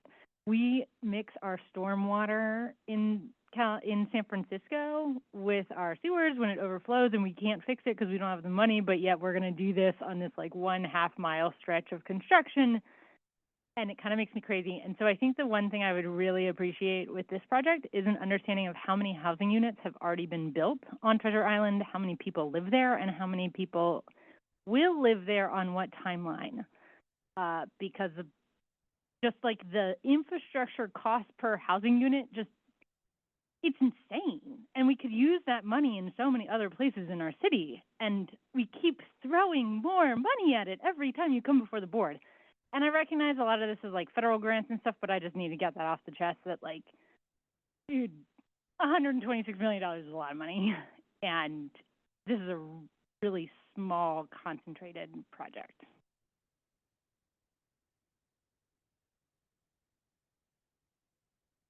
Member Bars? Okay. Thank you very much for the presentation, Mr. Holmes. I have a similar comment to Member Ford, which is I am also struggling a little bit with the price tag, and I think the requests before us tonight are all very reasonable. Like, in fact, I have to say this seems like a very well managed project. Like, I'm getting no big dig vibes here. Like, so like this feels very well managed. It feels like the oversight is impressive. It feels like the funding plan is impressive. But I keep coming back to like similar theme, which is that you go onto our city's website about the future development of Treasure Island, Yerba Buena Island. It talks about 8,000 homes, and this is a $125 million project and in theory, we don't even want most of those people to take the Bay Bridge. Like, we're setting up a really expensive and elaborate mobility management agency to get those people not to take the bridge. So I think I am struggling at a very high level or conceptual level with this project. And I was just wondering, could you give, I recognize this predates your time with this project, but could you just give us a sense of how we got here? Like why we're in a position to demolish 7 bridges and replace it with a new on-ramp to the Bay Bridge and a multi-use path? Thank you, Member Ford and Member Bars, for your comments and questions. So before this project, there were 2,000 people on Treasure Island residing. And as you mentioned, 8,000 residential units are being planned. I don't have the stats on how many people have purchased or moved today, but I do know that the population will be multiplied by 10, so it'll go from 2,000 to 20,000 people.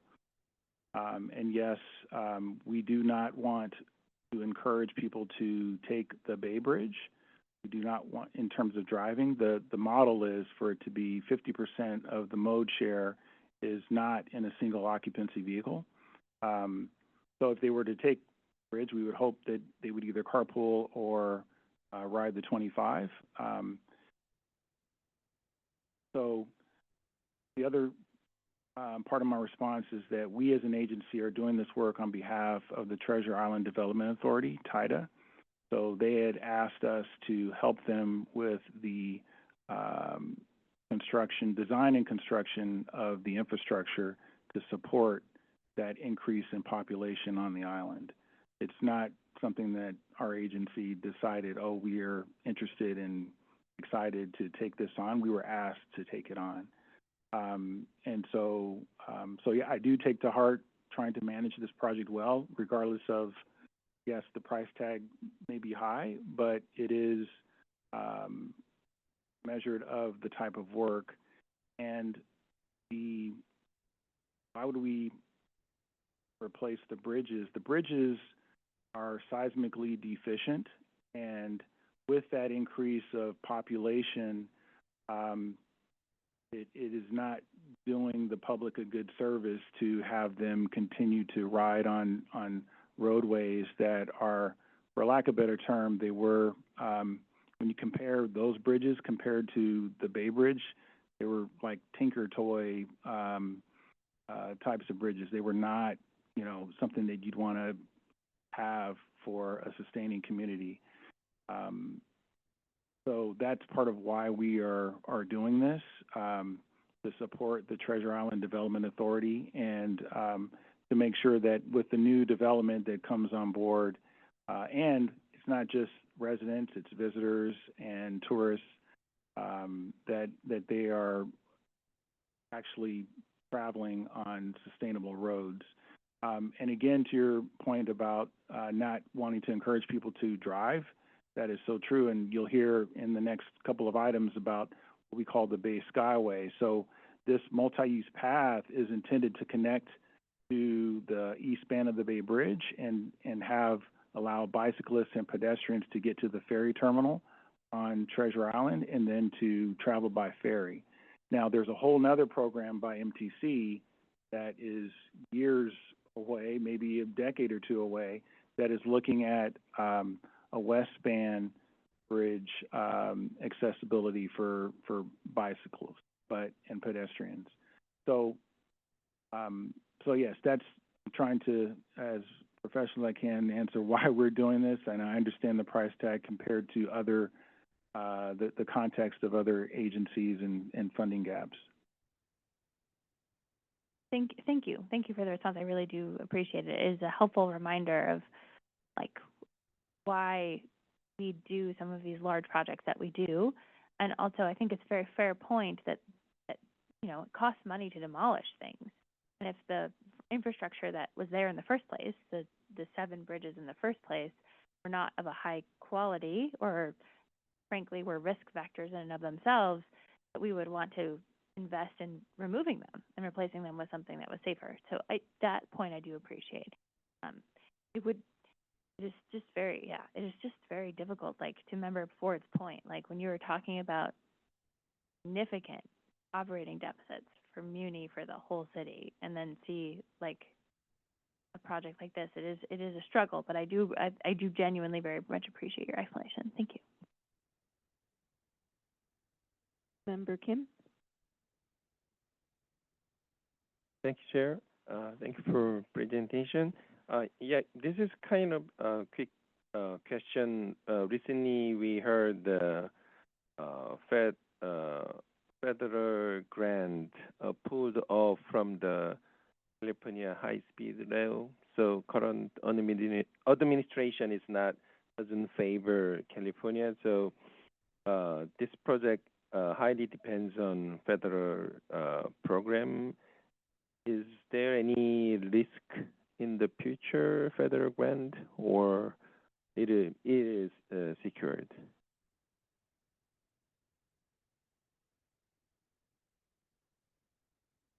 We're in unprecedented times, so it's hard to say that it's that there is not risk, but I would say our risk is low, given that the project is underway, and so yes, but there is always a risk, especially given, yes, I'm keenly aware of high-speed rail and other projects losing funding. In fact, we even lost on another project an EPA grant. So we're keenly aware, and we try to stay in touch with our federal agency partners, both FTA and FHWA, just to make sure. So Federal Transit Administration and Federal Highway Administration, just to make sure that we are connected with them. They sometimes don't have all the answers themselves, but we value our partnerships. So far, I will say the funding is secured, and so we're trying to complete the project as best we can and as efficiently as we can, knowing that, yes, California is a favorite state on the East Coast. Yeah, thank you for.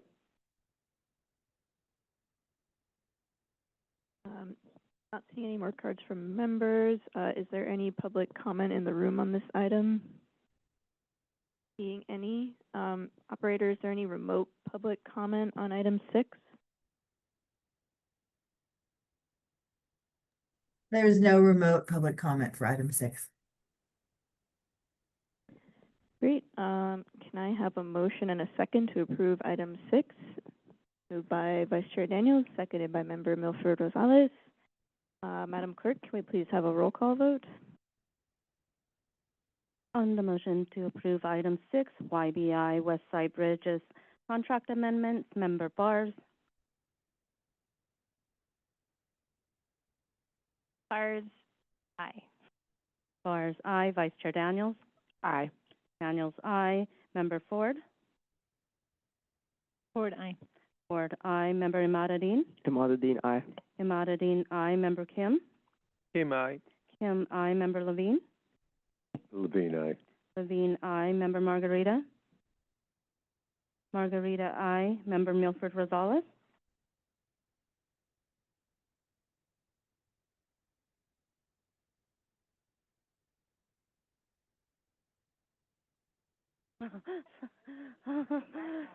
Milford Rosales, aye.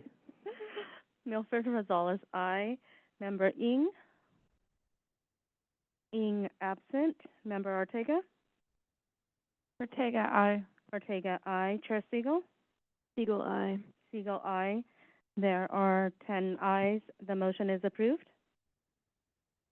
Great. Thank you again, Mr. Holmes. We'll move on to item 7. Adopt a motion of support for an allocation request to the MTC for $16 million in RM3 bridge toll funds and demonstrating project compliance. This is an action item. We have transportation planner Erin Slichter remotely to share the presentation with us. Yeah, I just wanted to take a quick moment to introduce Erin to the CAC. She's our newest transportation planner on staff. So thanks, Welcome. Erin. Thanks, Anna. Thank you, Chair Siegel, and good evening, committee members. It's nice to meet you all, and apologies for presenting remotely this evening. I'll be presenting the next 2 items along with my colleague Carl Holmes, both of which have to do with funding for the Iroquois Island Multi-Use Pathway, or as I'll be referring to it in this presentation, the MUP. So to reiterate this, could we go back 1 slide, Anna, please? This item, the title is a bit of a mouthful, but essentially we are required to adopt a resolution to enable us to receive the $16.25 million in Regional Measure 3 Bridge Toll Funds for the MUP. Slide, please. So to put this item in context with the next item on the agenda, once again, this item addresses actions to access the $16.25 million in RM3 funds for segment 4 of the MUP. And the next item will address actions to program $1.4 million in local partnership program formula funds for segment 4 of the MUP. So both of these items will help to secure the full funding plan for the overall MUP. Slide, please. So I'm going to start by giving an overview of Regional Measure 3, or RM3. RM3 was approved by Bay Area voters in 2018, and it increased the toll on 7 Bay Area bridges by $3. Revenues from this program go to projects that reduce congestion or make improvements to travel and bridge corridors. And this program is administered by the Metropolitan Transportation Commission, or MTC. Slide. In February of this year, MTC conditionally awarded a $23.75 million grant to 2 subprojects of the Multimodal Bay Skyway, including that $16.25 million for the Yerba Buena Island Multi-Use Pathway and $7.5 million for the West Oakland Link. And as a reminder, as Carl mentioned earlier, the Multimodal Bay Skyway will ultimately provide a bicycle and pedestrian connection between the East Bay and San Francisco. The Bay Skyway starts in Oakland with the West Oakland Link. It then connects to the existing multi-use path on the east span of the Bay Bridge. And finally, the MUP will connect the Bay Bridge with the ferry terminal on Treasure Island with service into San Francisco. The award that we received for this project in February is conditional on either securing a Solutions for Congested Corridors program grant or an SCCP grant, or in the case that that grant is not received, by presenting MTC staff with a deliverable segment that maintains the benefits described in the original application for RM3 funds. And unfortunately, we didn't get the SCCP grant, so I'm going to pass the presentation back to Carl, who will go over how we propose an interim solution that satisfies this condition for RM3 funds. Thank you, Erin. Back again. So this slide shows how the multi-use path is really a regional project, and it's a multi-agency effort. And starting on the far right, the West Oakland Link project is managed by the Bay Area Toll Authority, and it's to connect pedestrians and bicyclists to the east span of the Bay Bridge, going through West Oakland and Emeryville. And then, of course, the existing bicycle facility on the east span takes us to the Yerba Buena Island multi-use path. And then if you follow that around, it'll take us to the ferry terminal on Treasure Island. And then WIDA is managing the ferry, electric ferry charging infrastructure project. And so those 3 projects, again, it's a multi-agency project with regional benefits. And so because we did not get the Solutions for Congested Corridors grant, if you can go to the next slide, please. We have an interim solution, and maybe we just go to the next slide so you can see a blow-up version, a zoomed-in version. So what we did, so the far right of this slide, and I mentioned it earlier, I hope I did, where we were not able to build this spiral loop. We don't have the funding to build it. We have the funding to design it. And so because of that, we're instead using our Plan B, which is to install a downhill one-way bicycle lane that is protected. And then we're also utilizing the top half of the island, which is work performed by the private developer, not by us. And so we're shining a light on that work that will allow for better, if we can't get what we originally were trying to do, we're shining a light on the benefits that the private developer is incorporating. And so we met with MTC BATA, gave them a tour, and have met with them multiple times. In fact, they're on a consistent basis. And so far, we're told that we satisfy the condition, but what we need to do tonight and next week at the board is present it to the board to get the approval to show that MTC has the buy-in by our board and by the CAC to receive $16.25 million. And if we go to the next slide. So that $16.25 million, again, will go to the far left, which is the multi-use path segment 4. And so it allows us to complete at least the work that's within closed roadway, because if we do it later, it's going to cost a lot more, not including cost escalation. Go to the next slide. So just as a schedule update, we completed the environmental phase for the multi-use path. We're currently in design and plan to design that segment 4 by March of 2026, so March of next year, and then advertise and start construction in July, and then completed by November of 2027. With that, I'll turn it back to you, Erin. Thanks, Carl. So with that schedule and aiming for an allocation from RM3 in November, we'll need to adopt the resolution of project compliance this month. This resolution is required by MTC as a prerequisite for requesting allocation of RM3 funds. After that, we will submit the allocation request by September 12th, and MTC, we anticipate, will allocate funds in November. This timeline, as Carl mentioned, will enable us to advertise the construction contract in time to start construction in July while the road remains closed. Slide, please.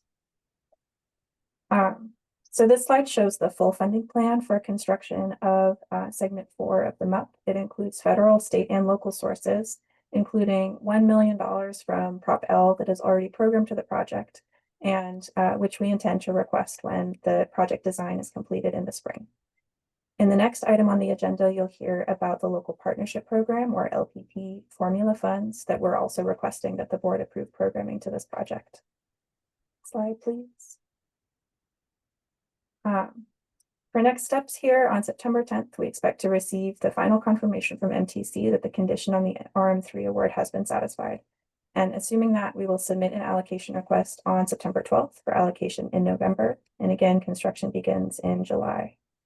Slide. And just to recap, the staff recommendation on this item is to adopt a resolution of project compliance, which MTC requires that we adopt as the implementing agency for the MUP. This resolution will authorize the executive director to file and execute an allocation request for RM3 funding, which will be applied to segment 4 of the MUP. And will also authorize the executive director to make minor non-substantive changes to the materials if needed. And with that, I'll conclude the presentation for this item, and myself and Carl are available to answer any questions. Thank you both for the presentation. Member Ford. I kind of promised myself I wouldn't ask about this item because I just want to go forward. But then I noticed, so we're not going to build the bike path, and so now we have to certify that we're actually still in compliance with the conditions of the original award so that we can get bridge fund money. Is that actually what's happening here? That the change of the bike path route to remove the spiral is substantially in compliance with the original plan. Is that correct understanding? So we are still building the multi-use path, but that segment 1 is where we're designing a spiral loop, but we were not successful in getting the grant funds to actually construct the spiral loop. So that one segment out of the 4 segments, we have that interim solution where it is a downhill protected bicycle one-way. We can't have pedestrians on it, and we can't allow for bicyclists to go up that steep hill. I can't tell you that there won't be some that try it, but that's how we're building it, and that's how we will have the signage to say that not allowed. But we are building out of the segments 2, 3, and 4. We will have the 16-foot wide pedestrian and bicycle class 1 facility. Just that one segment, because we don't have the funds and we're still seeking funding, we had to come up with an interim solution. Okay, but we awarded the funds in the spring, contingent on getting the grant. And now we didn't get the grant, so we have the opportunity to remove the funds? No, we received an award, MTC, that was conditional upon either us satisfying the full condition or showing that we can meet some of the benefits by segment. And so that's what we did. And so we conveyed to them that the $16.25 million is still needed in order for us to build the segment 4. In order to build segment 4, which is on the far left of that island exhibit. But we don't have enough to build segment 1, and we're still working with MTC BATA on future funding cycles. So even after this occurred, we're still meeting with them to apply for more funds with them and with WIDA, but we just don't have the funds today for that one segment. So we're not removing any funds. We're trying to make sure we keep the $16.25 million. Right, so we vote to approve this, which is to agree that we should keep the $16.5 million that was previously allocated. The allocation is after if this body and the board approve, but yes, it's been programmed, it's been awarded, and yes, that is the ask. And so it's not for segment 1, it's for the segment 4. And so we showed MTC that we have still have a good use proposal for it, and we met with them even on the island to show them. So it's not just showing them colored drawings, but we showed them even throughout our construction zone, and the fact that we have projects that are willing to add this work as construction change orders so that we can have, at the end of the day, we'll have segments 2, 3, and 4 fully built out with the multi-use path.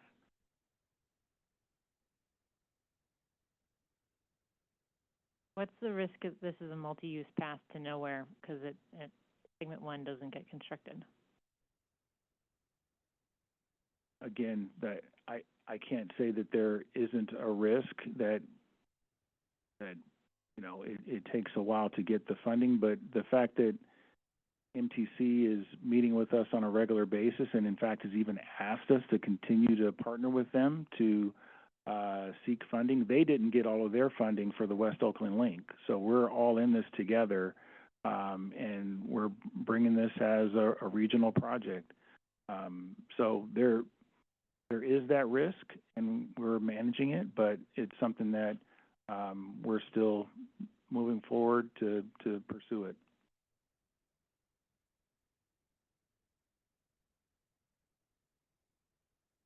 Vice Chair Daniels? Yes, I have a different understanding, so I just wanted to clarify. Like, the recommendation before us on this agenda item is a requirement of the NCC to release the $16 million, right? Yes, they want to hear from the CAC and the board that this agency is agreeable to us getting the $16.25 million that they've already conditionally awarded. We satisfied that condition, but we still need this body and the board to give the blessing via the resolution. Thank you. I just needed it clarified. I was losing it in transmission of this conversation. Thank you. Member Bars?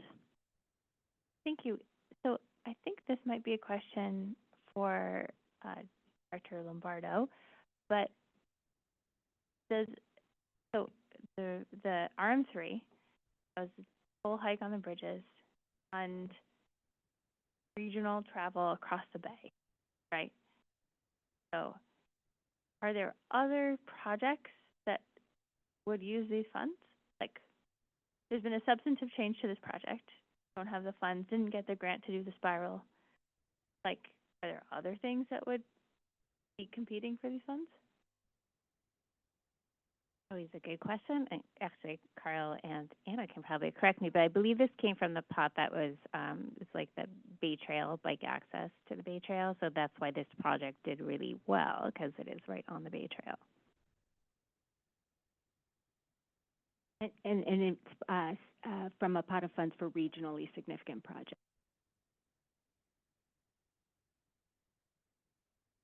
Yeah, I appreciate the regional nature of this project. I have to admit I'm struggling with the significance nature of the project, but it's very clear to me that there was a setback. We don't have the spiral. We have an interesting idea for an interim solution. Sounds tenable. That still doesn't seem like it's going to serve that many people. At least I haven't heard a statistic other than the 8,000 homes, 20,000 people. So I'm just sort of like, okay, that seems like it would be grounds if I were MTC to think about how else I could spend these funds. It's a constrained funding environment everywhere. But I feel like what I'm hearing you say is, no, this is coming from the pot that we sort of set aside for Bay Trail bike access anyway, so maybe it's a good fit. Am I interpreting that correctly? Absolutely. I think this actually the Bay Skyway, the full project that Carl described, was really a showpiece for what this could fund, and that is just too big of a chunk of money right now. So MTC, I believe, looks very favorably towards this as sort of the first phase of that project. I would also add to all your very good points, in addition to the residents who will live on the island, there are, of course, also all the jobs and visitors who would use it.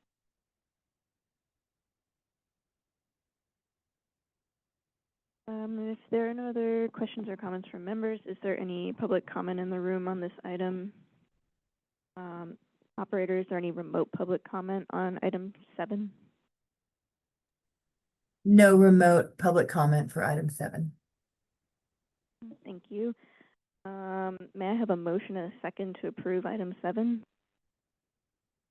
By Member Margarita, seconded by Member Milford Rosales. Madam Clerk, would you please take a roll call vote? On the motion to approve item 7, YBI MUP Regional Measure 3 Bridge Resolution of Project Compliance, Member Bars. Bars, aye. Bars, aye. Vice Chair Daniels. Daniels, aye. Daniels, aye. Member Ford. Ford, nay. Ford, nay. Member Imadadine. Imadadine, aye. Imadadine, aye. Member Kim. Kim, aye. Kim, aye. Member Levine. Levine, aye. Levine, aye. Member Margarita. Margarita, aye, and thank you for your presentation. Margarita, aye. Member Milford Rosales. Milford Rosales, aye. Milford Rosales, aye. Member Ng.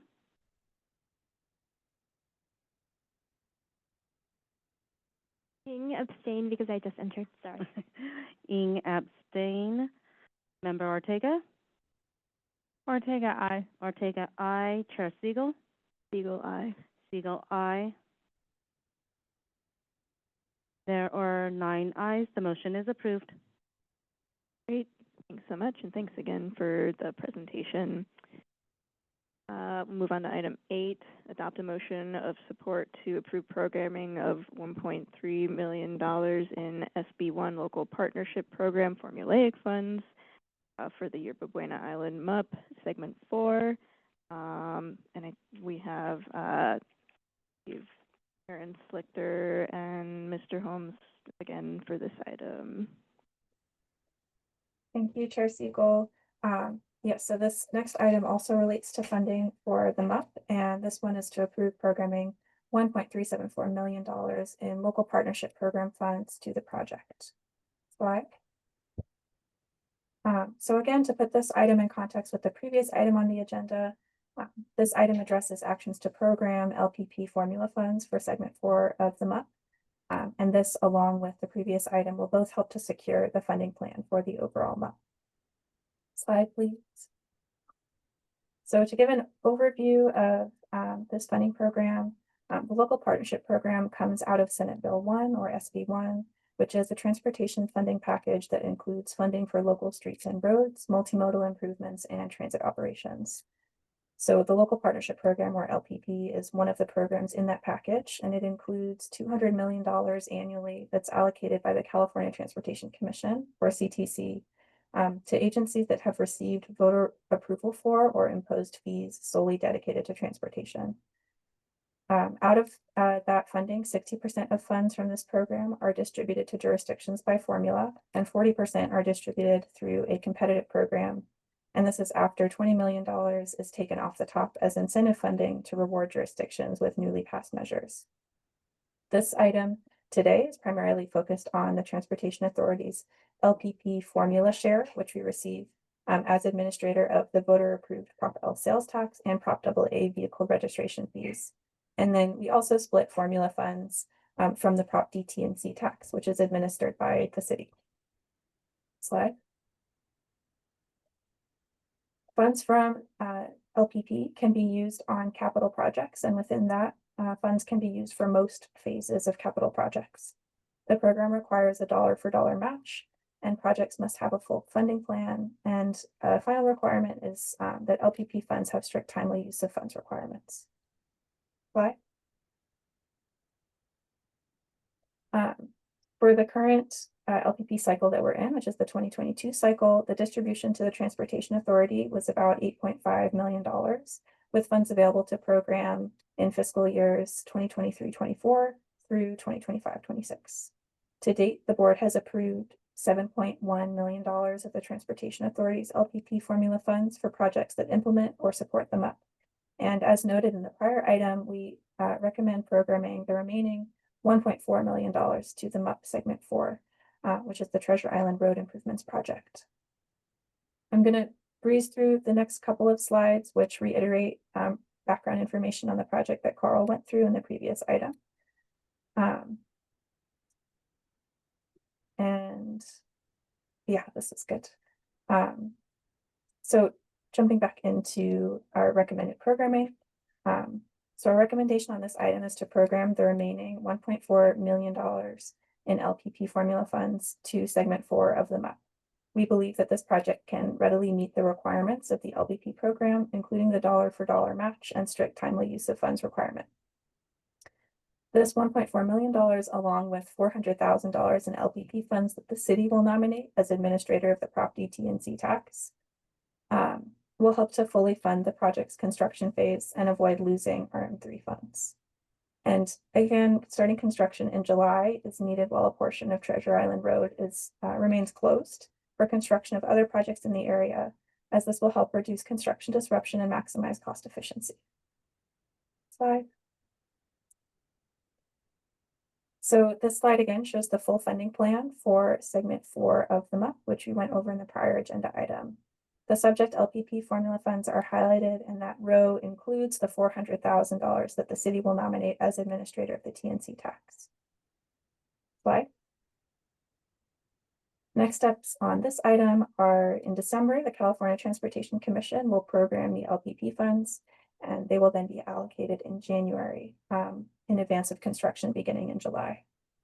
I'll also note that the CTC action is considered administrative, provided that the project nominations comply with the LPP program guidelines, which include a fully funded scope of work.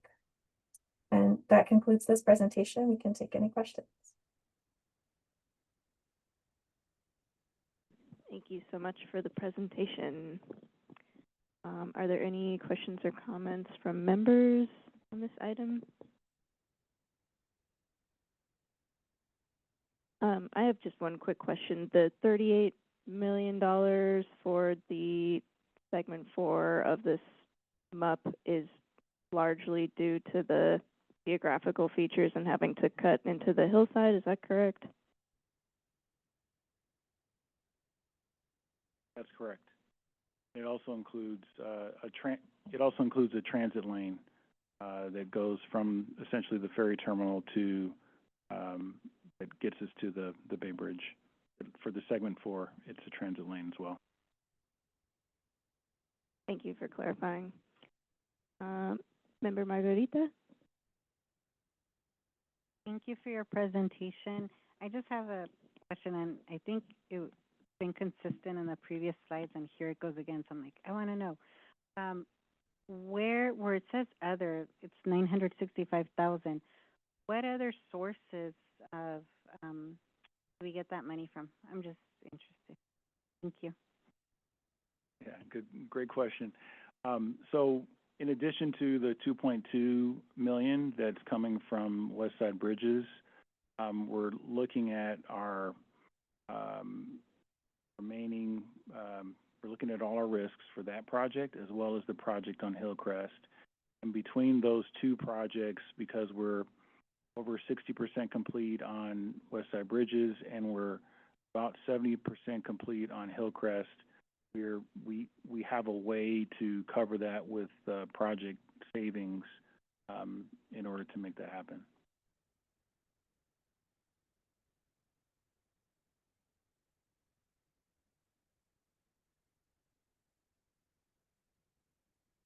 If there are no other questions or comments from members, is there any public comment in the room on this item?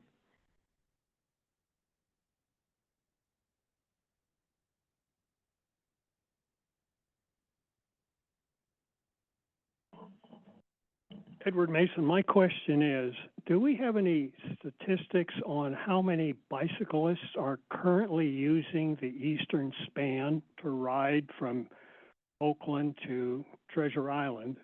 And second, what's the projected forecast of the number of bicyclists that are going to be utilizing these facilities, so we can kind of get a cost per unit determination on all the money that we're spending?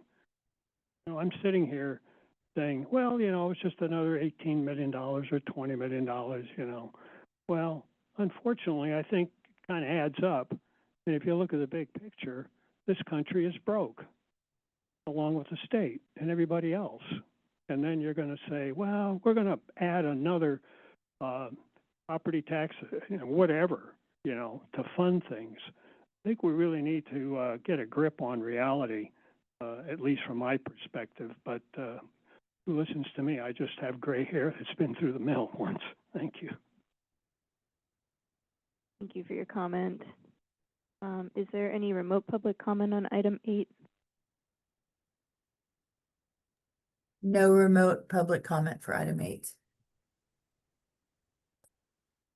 Great.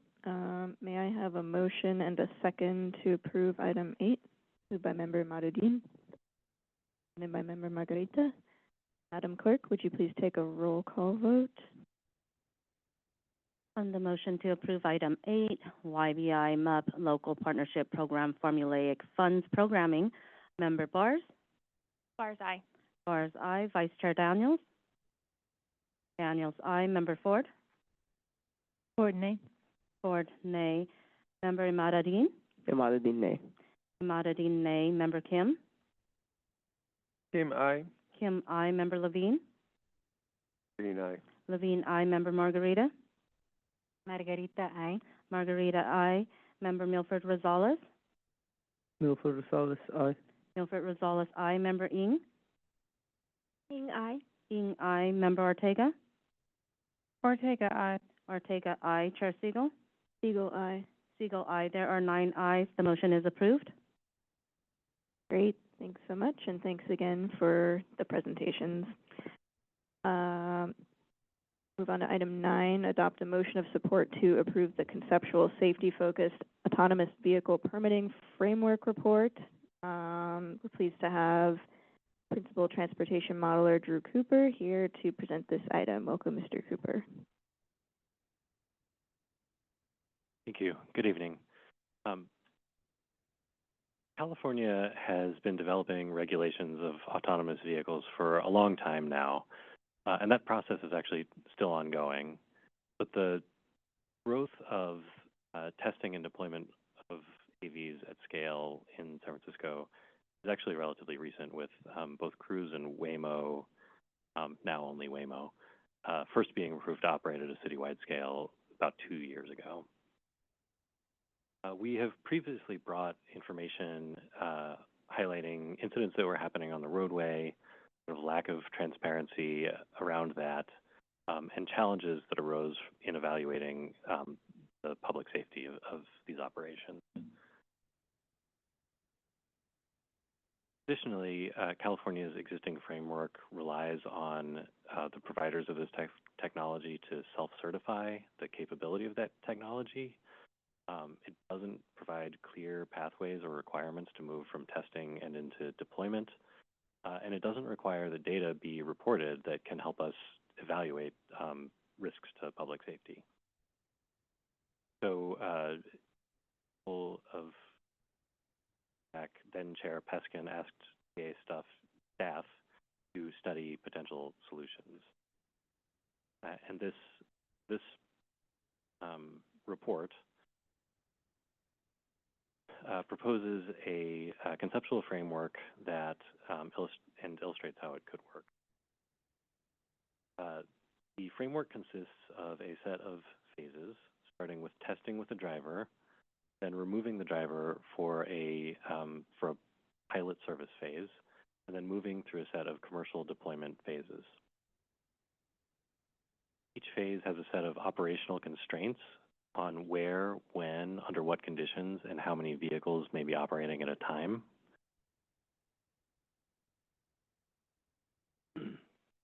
Each phase also has a set of performance standards. These performance standards include a mix of things that are directly safety relevant, so collision rates, injury rates, and fatality rates. It also includes things that are leading indicators that might not be a direct public safety risk, but depending on the circumstances, they might be. So these are things like obstructing first responders when they're on their way to an active emergency scene, or having unplanned stops that occur in the public right-of-way and last for an extended period of time, up to and including the need to be retrieved by a human driver or a tow vehicle. The numbers in this table are conceptual and meant for illustrative purposes, but they are informed by data where data was available. We also performed a simulation of a fictional AV company moving through this permitting framework to illustrate how it could work and to kind of stress test these assumptions. And that report can be, that example can be found in the full report.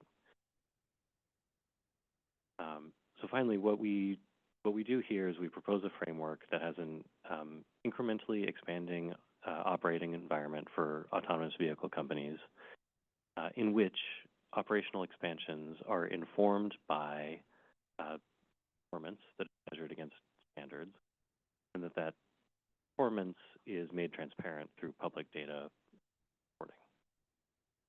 We believe that this would manage the exposure of the public to risk, support safety analysis, and strengthen public trust. Thank you for the presentation. Member Levine? Oh, apologies. I think Member Ortega. Oh, okay. Member Levine, yes. Thank you. This is a conceptual framework. Where does it go from here? What kind of time frame is involved here? The autonomous vehicle program is a state program, so my assumption is that right now the city has absolutely no leverage in making any changes at the state level, except to the bully pulpit, maybe, to offer these suggestions. And then, of course, given this framework, the city still has no control or no authority to make arrests in case of accidents, as I understand it. City is still in a position of not having any local control over these vehicles. What kind of time frame are we talking about here, and what is the reality? I mean, I really like what is being said here, what is being put into the conceptual framework, but what is the realistic potential for these being adopted? And then second thing is about local control. Without it, I think it's meaningless.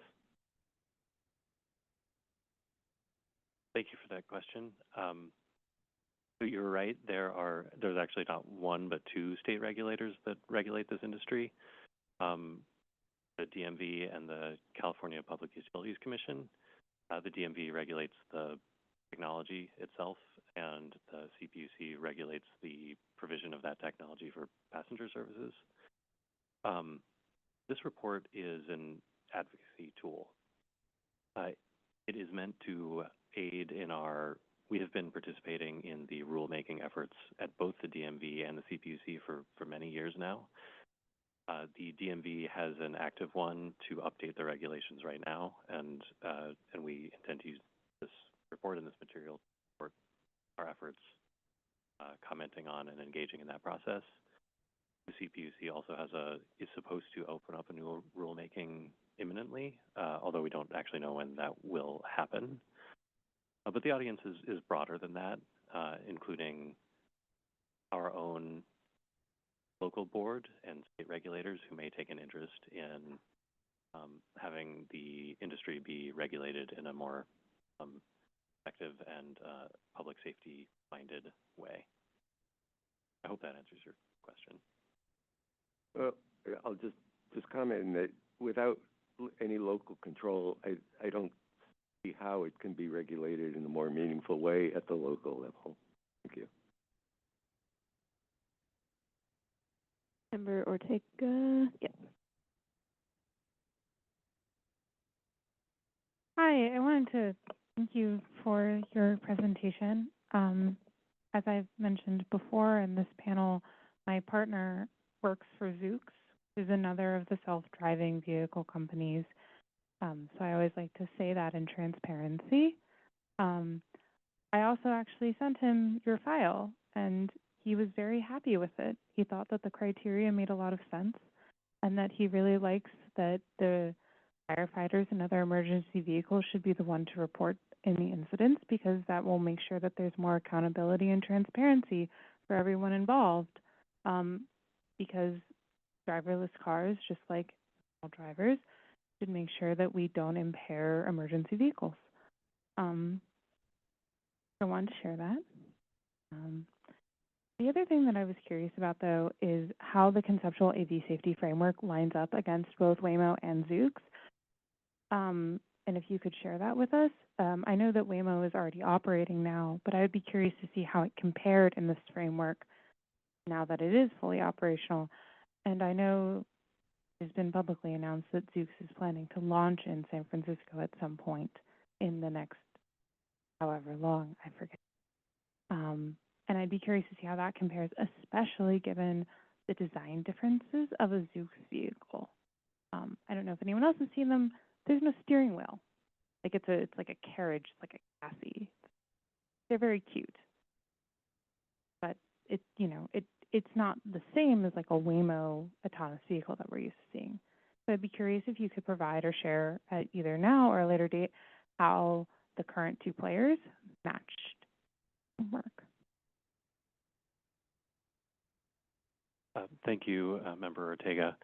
Could you clarify your question about how they match? Do you mean like where they would be in the framework, or how they would compare performance-wise, or? Yeah, I guess what it is so you have two very different stage companies. Waymo, which is already operating across the city. So when we talk about its performance standards and we take the path that Waymo has taken, how does it fall in this framework? So even though it already exists now on the road, let's retroactively put it against this framework and see, did it pass when we would have wanted it to pass? Like, retroactively reflect Waymo's broadening on the roads in comparison to this framework. Like, how does it align? The next one is, we know we have autonomous vehicles coming up with another company. Where are they on this map that you have proposed? So you have this conceptual framework, and I'm wanting to see actual companies. Does that make sense?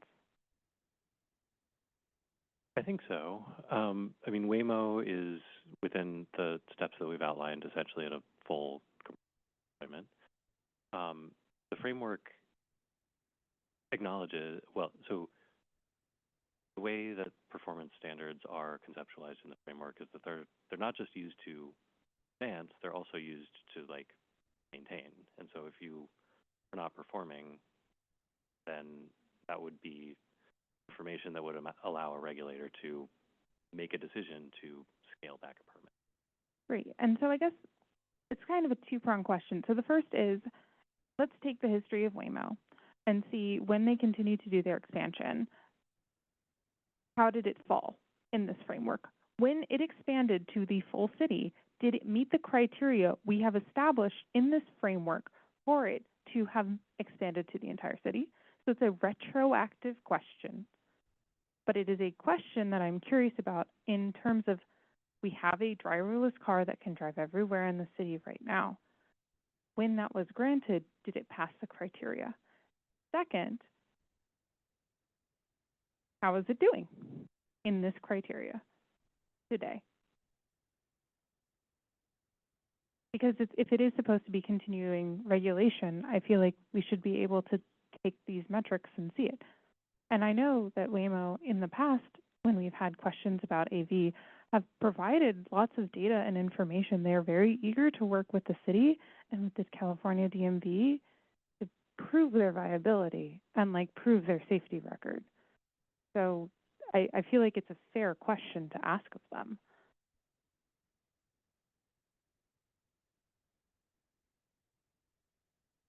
So I think we completely agree those are good questions, and we can't answer them. And that is one of the factors motivating this work.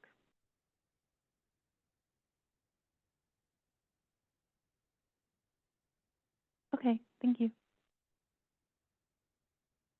Member Milford Rosales. Hello, thank you very much for your presentation, and my understanding so far of what I've read of the framework and the presentation, I like it a lot. My first question is, we know that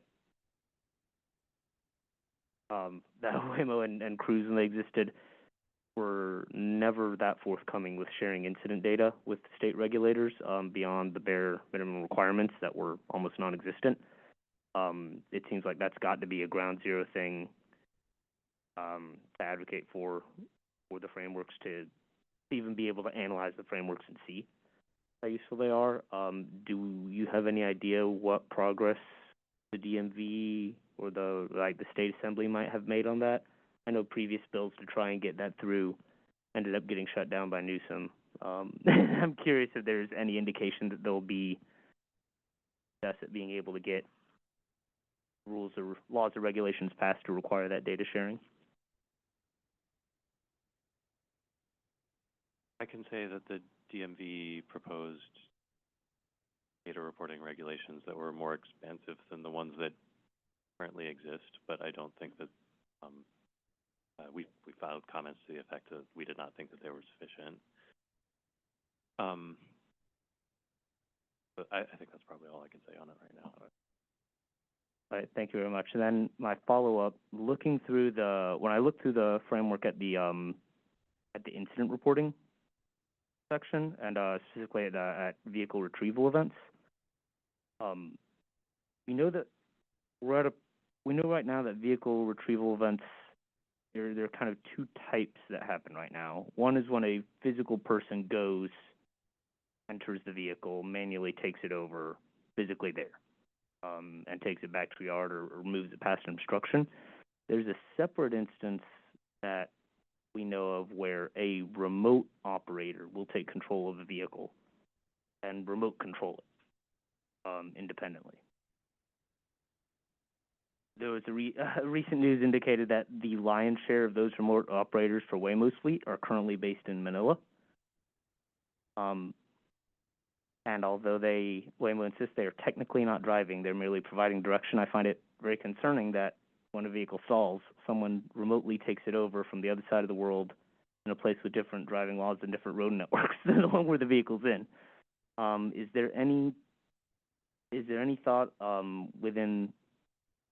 either within this plan, or since this plan is more of a safety framework for metrics that we gather, from the city's behalf on trying to push for a requirement that kind of to classify what a retrieval is maybe, and to push for a requirement that people operating retrievals have, say, like a California driver's license?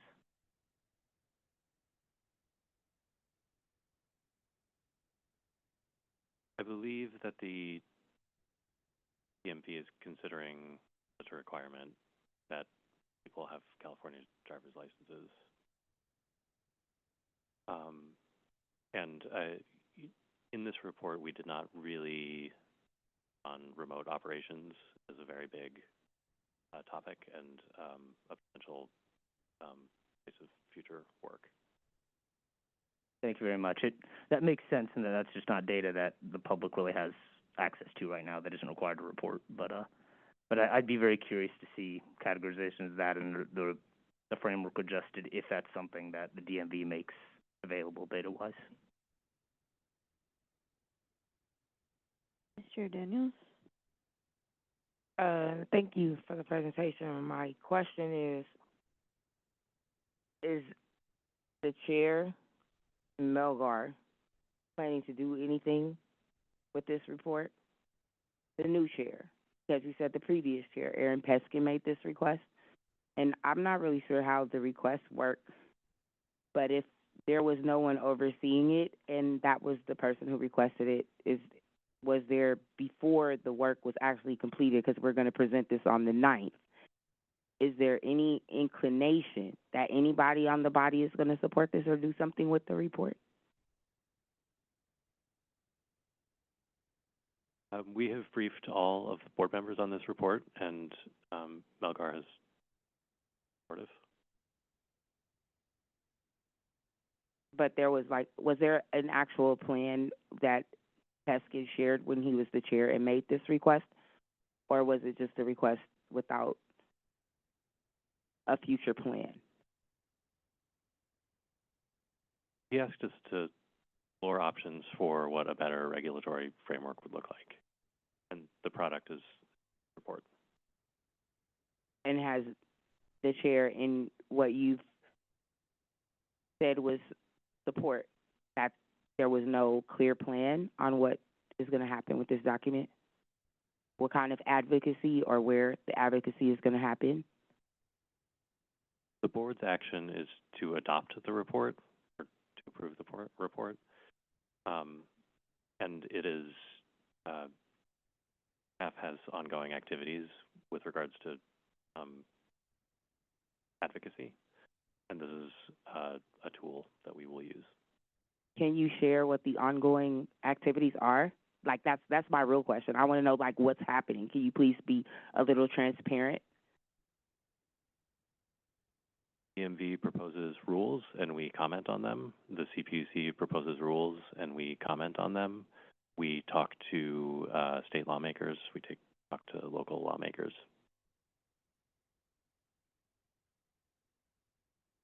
Thank you. Member Margarita? Thank you for your presentation. I also agree with Member Rosales if we can get some type of reporting as to who is behind the machine when the car stops. Just because, of course, we're always looking at safety reasons. And I really appreciate the report and the layout, and I really super appreciate the financial impact on the fiscal year 2025-2026, which is zero financial impact. So that's kind of refreshing. But do you think that in the future, let's say 2027, could there be a financial impact with this? Not that I'm saying no to it, because I appreciate the report, because it's looking also at safety, right? Because we are talking about a driverless car. Thank you again.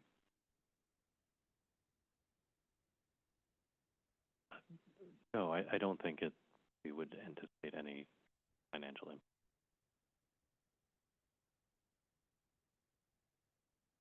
Say just if I may clarify, Member Margarita, the financial impact section ties to the action being taken by the CAC tonight. So adoption of the report in and of itself has no financial impact. Where you might see the scope of the work, which granted isn't super detailed, is in our agency budget and work program, where we have budgeted some staff time for the work that Drew described, commenting on those rules and regulations. But it's not at the previous multi-million-dollar level, right? Okay.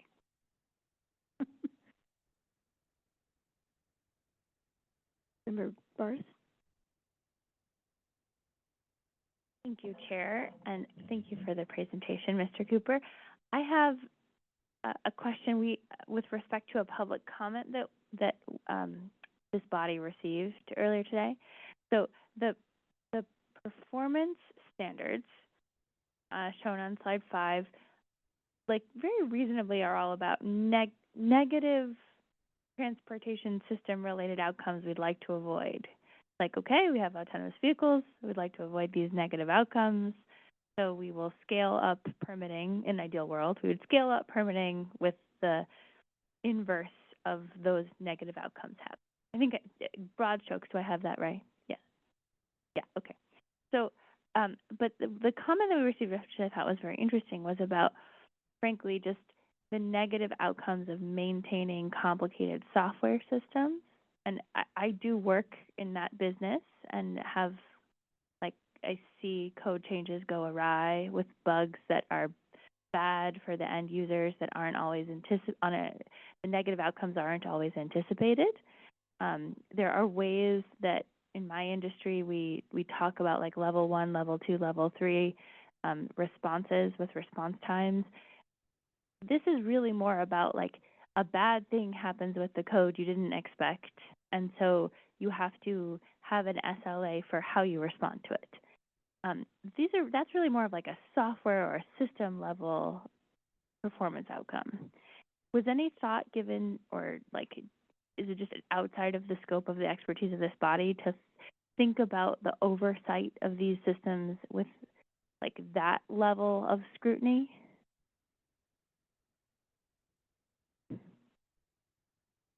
The way that we approach this problem is not from a... We are trying to understand what is happening on the streets and have that inform the decisions that are... And the decisions that are made could be, like you said, to permit the expansion of service, but they could also be to scale back service. And so built into the framework is ongoing monitoring, where companies report even after they've passed their test and are in the final phase, they continue to report.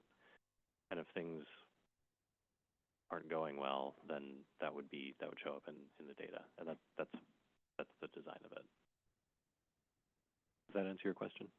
Yeah, I think so, and I do think that makes sense. I'm not to be clear. I thought that the comment we received via email was interesting, and I wanted to just ask, like, was any thought given to the oversight of these software systems and the level of response required when there's a major bug, which is different than here's a bad traffic outcome, aka a person died.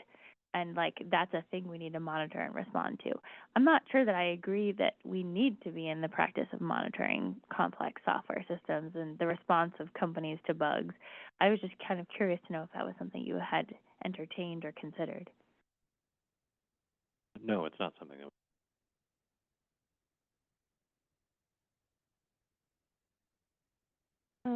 Somewhat related to Vice Chair Daniels' question. I know that in the last legislative cycle, Assemblymember Ting, I believe, had introduced some legislation to allow local law enforcement to cite autonomous vehicles for traffic violations, and that got pared back and ultimately was not passed as originally proposed. Is this agency working with the any current state representatives to try to advance any other kinds of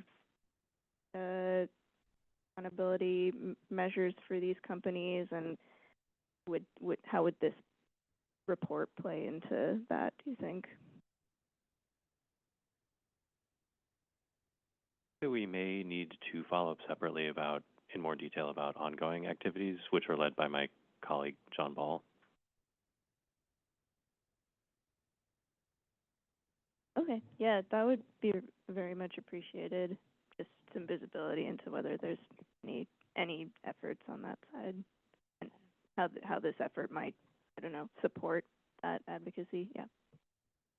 As you can imagine, Chair Siegel, Sacramento is highly, highly focused on budgetary issues this year, so side burners. I think Martin Reyes, who's up next, answered at the last meeting that there isn't any similar bill currently on the docket. Good evening, CAC members. Martin Reyes, Principal Transportation Planner. So the only thing that we have in this year's legislative session is a bill around level 2 autonomous vehicles, which are not the kind of vehicles we've been talking about tonight. But it is an arena that our ledge team, John Paul, Drew, actively review to see if there are bills related to AVs, local control. All of those kinds of issues are actually high priorities as part of our ledge platform. And so whenever those bills do come out, we do monitor them, review them, work with the legislators often on potential language and amendments that we'd like to see incorporated based on our experience. So it is a very regular activity for us on the legislative side to be as involved as we can be. This would be a tool that we would have now at our disposal when opportunities arise for this sort of potential regulation. We have this now as an advocacy tool. Thank you. Appreciate that. If there are no other questions or comments from members, is there any public comment in the room on this item?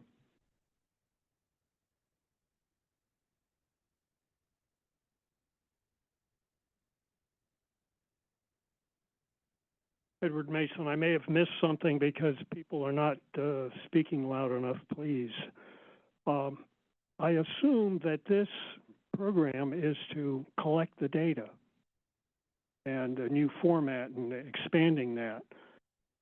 Is there anything in the legislation that says the provider will pay a fee for the government agency and reimburse the government agency for analyzing their data? Or are we, the taxpayers, going to fund the person or the organization that's going to be analyzing this data? In other words, we're the stuckies on these things, and the R&D gets away free. The company says R&D. Oh, well, that's going to be zero because we don't have to worry about it as far as collecting any data on it and paying for it. They're getting a free ride. So, and I'm tired of paying their way. So they want to operate, fine. They can go out to BlackRock in Nevada, build San Francisco, reconstruct it, and go test it out there and do it on their own and prove it there. And that's on their nickel. But the way it's happening now is it's on our nickel, collectively. We're the stuckies on this thing, having to analyze the data. So let's get reimbursed for it because I'm kind of getting tired of paying the freight. Thank you. Thank you for your comment. Is there any remote public comment on this item? No remote public comment for item 9. Great. Well, this is an action item. May I have a motion and a second to approve this item? Moved by Member Milford Rosales, seconded by Member Maduddin. Madam Clerk, can we please get a roll call vote? Thank you, Chair Siegel. Before taking the vote, I'd like to state that public comment was received for this item and is now posted onto our website. Now, on to the vote on the motion to approve item 9, AV Permitting Framework Report. Member Bars? Bars, aye. Bars, aye. Vice Chair Daniels? Daniels, absent. Member Ford? Ford, aye. Ford, aye. Member Imadadeen? Imadadeen, aye. Imadadeen, aye. Member Kim? Kim, aye. Kim, aye. Member Levine? Levine, absent. Member Margarita? Margarita, aye. Margarita, aye. Member Milford Rosales? Milford Rosales, aye. Milford Rosales, aye. Member Ng? Ing, aye. Ng, aye. Member Ortega? Ortega, aye. Ortega, aye. Chair Siegel? Siegel, aye. Siegel, aye. There are 9 ayes. The motion is approved. Great, thank you so much, and thanks again for the presentation. Move on to item 10, state and federal legislation update. This is an information item. I'd like to welcome Principal Transportation Planner Martin Reyes for this presentation. Thank you, Chair Siegel. Good evening, CAC members. Before I get started, I did want to just offer the option because I know it's getting late. We can defer this item to the next CAC meeting. I know people have work tomorrow, people have families to get home to, so that is an option on the table. If you do want to proceed with this presentation tonight, I will do it double speed, try to get to it, through it as quickly as possible so that we could leave time for questions, but I'll leave it up to you, Chair, and the members to decide. Would any members specifically like to hear this date tonight? I think my only question would be if there are are there time sensitive dates to flag that maybe we should just be aware of? Yes, that's the best question you could possibly ask. I think the legislature is ending their leg session on September 12th. That's when all bills have to pass out of the legislature. So this being one of them, the next time that we would give you an update would be after the end of the legislative session. I will say that things are moving very quickly now, and opportunities a lot of the negotiation now is happening sort of up in Sacramento between electeds, and really that's where all of the issues are being resolved. So, even for us, I'm sure since this meeting has started, there's already been lots of changes made to the bill. So it's really up to this committee. If you feel like it's important to provide input for us tonight, our opportunities to relay that input back to our legislators will be limited, to be honest, but that is where we are right now. Okay, thank you. That's really helpful framing. So I given that and the fact that we have been following this closely and receiving very regular updates, I think my inclination would be to push to the next meeting unless anyone objects. Okay, let's. Okay, the chair did not disagreeing with what you just said. I'll just call. We waited to post the slide deck to the very last minute to try and capture the latest. So if you want just a snapshot of where we were a few hours ago, that's public. There is a short website that has the key dates. Great, thank you so much, and thanks for your flexibility. Really appreciate it. Member Milford. It's totally fine. The conversations were very entertaining for me, so I had a great evening. I just wanted to ask, since he stayed the whole night and is not going, if we delay, would it be possible to put him at the front of the schedule for next week? In 3 weeks, yeah. Would that be possible? Great.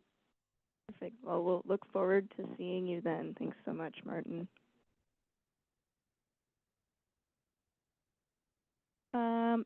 All right. Item 11 is introduction of new business. Do any CAC members have any new business? Okay. There's no. You can wait till general public comment. Okay.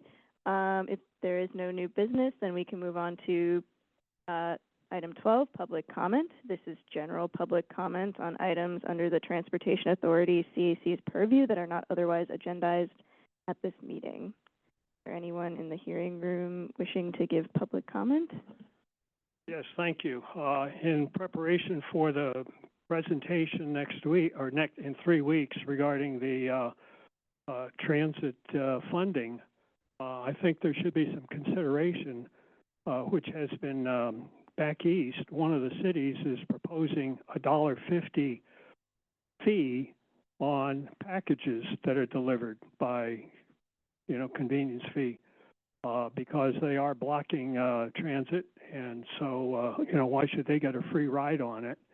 And also the other one would be on data centers.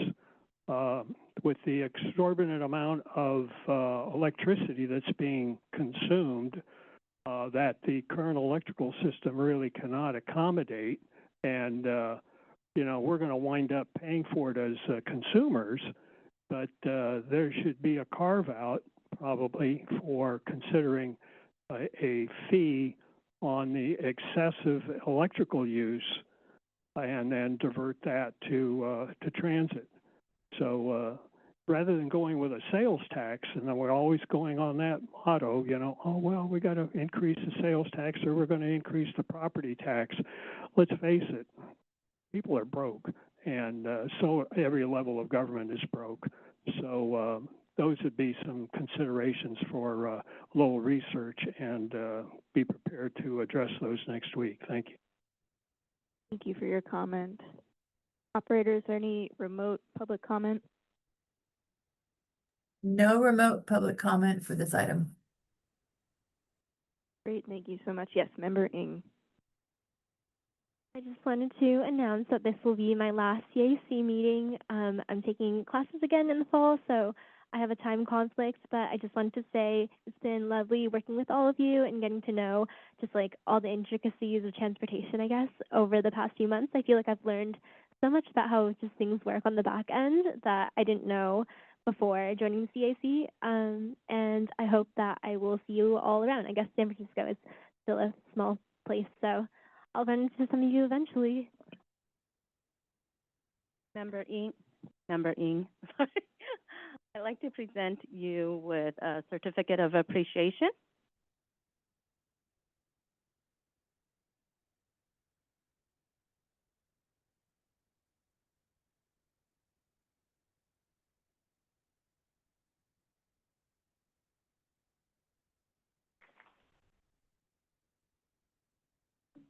Thank you, Member Ng, for your thoughtful engagement. We will miss having you on this body.